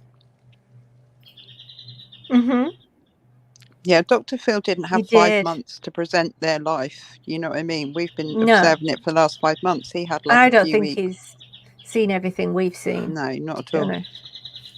Because we live going on national, yeah, exactly. If he's going on national TV, you'd think at least they would have done some sort of research into what's been going on. They would have. I mean, they have researchers and they have like their due diligence and all of that kind of stuff, I'm pretty sure. But there was no way that he had. I mean, they had to edit everything. And I'm pretty sure they sat down and edited it to an nth degree, because they could have been there for another 5 months telling the story of Don and Candace. What annoyed me was that they hardly focused on Summer at all in that Dr. Phil interview. Yeah, it was hardly about Summer at all. Carol, do you live in a bird sanctuary? Oh, can you hear all my birds? Yeah. No, I actually live in the bush, so I'm about 600 k's away from the nearest town. Oh my! How have you got Wi-Fi? I'm a city girl. I'm actually just had to change servers for my because we're still on ADSL here. We don't get NBN where we live, so I've just changed servers because the one that I was with has stopped doing ADSL, so it's all a bit difficult here. Ah, the Avery of life. Yeah, well, I've got massive trees out here, and we're on half an acre, like in the middle of nowhere. So I love it. Wow, sounds lovely. It sounds better than where I am in this loft in this YouTube studio. Where is everybody on the panel right now? Crime stories, obsessed. Where are you actually located? So I'm in England, north of England. We've got Kat next to me on the top right, and she's a little bit lower down in England. Would you say middle of England or lower down? No. I live in the southeast. I live about 60 miles outside of London, so quite near the south of England. And then you we've can got tell my autism, accent Mama. is a bit Cockney, almost like I've got a southern accent. Because everybody sounds like they're all in these nice, beautiful little quaint areas, and I'm from the ghetto. I live in the city. You know, like I grew up in Chicago, and I live in Wilmington, Delaware now. Like it's just, yeah, it's a totally different background. Oh, well, thank you for coming on. We love the sound of the birds, Carol. Everybody's saying in the chat how peaceful it sounds. Yeah. Does it make you sleep well listening to the birds? There's a couple of birds that are so noisy that they make it hard to sleep in the middle of the night, but you sort of get used to it. And we live on a main street, so we have trucks that go to and fro all day, all night. So that I've got used to that, but the birds tend to be a bit loud sometimes. Mm. They sound That lovely. sounds lovely. Yeah, there's no birds here. I live in like I don't even know what you call this. A shithole. Oh, we've got at the moment, because we're in a hot part, where we've got about 36 at the moment when we're only in spring. Well, do you want to rub it in just a little bit more? It's freezing. Yeah, rub it in a bit more. Oh, You know? Yeah, oh, no, it's cold here. Jude says, I don't put a mind the sheet cold. over America the... is a low temperature. Do you do it in Fahrenheit or centigrade? centigrade. Yeah, I was going to say, because 36 for Part the of England. Americans probably sounds freezing, but to me it sounds Yeah. hot Yeah. It's hot. in Yeah. centigrade. We've got the heating on here, guys. I don't know how warm it is where you are, but we've got the heating on. It's cold.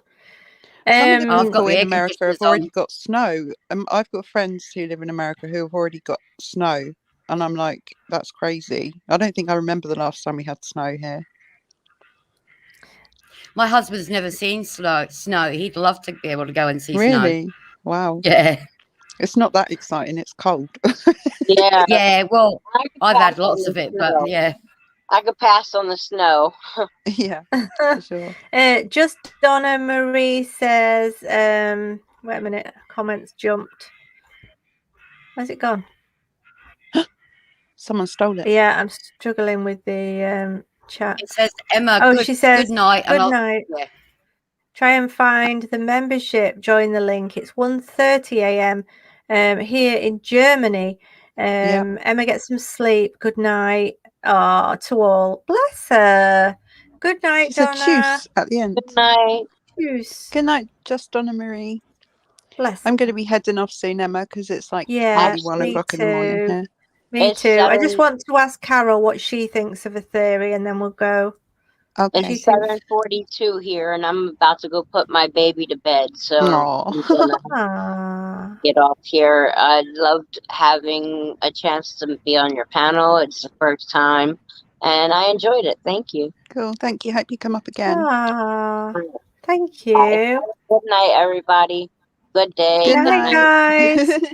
So Scorpion says, Emma, why do they say bloody? Well, it's like Bloody hell. it doesn't mean blood. It's like saying effing hell, but we say bloody hell because it's not as bad.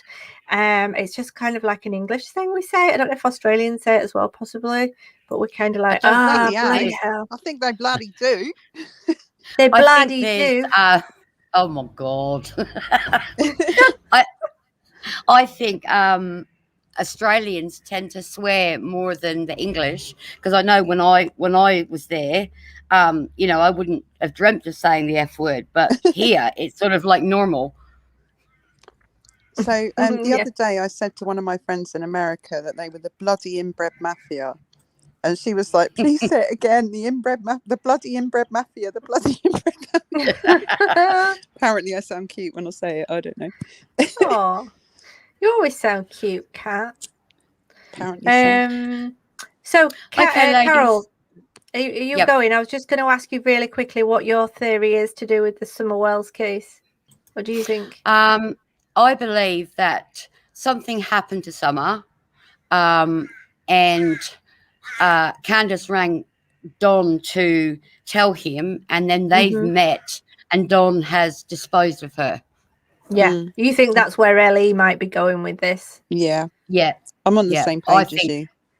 Yeah. I don't think they deliberately killed her. I just think that something happened, and it was due to Candace's inattention. Because she wasn't, a mother's ass, to be honest. True. And did you know Angela's saying here, and it's just reminded me that I don't know if you followed Candace's Facebook, but she was very, very into the Evelyn Boswell case. A little girl in Tennessee that also disappeared, and it turned out that the mum was it the mum or grandma had done something. I think the mum's in prison, and if you look at Candace's Facebook page, she literally followed it from the beginning, posting all the updates, which is kind of a bit freaky. This is why I believe Don won't let Candace speak, because Don is a narcissist and he's a good liar. Absolutely. And he thinks Candace is going to break if he lets her speak. Yeah. Well, there's two ways, isn't there? There's his way and the wrong way. Absolutely. 100%.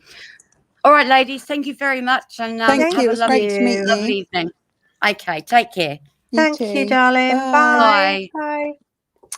So, guys, that's what we came in to tell you.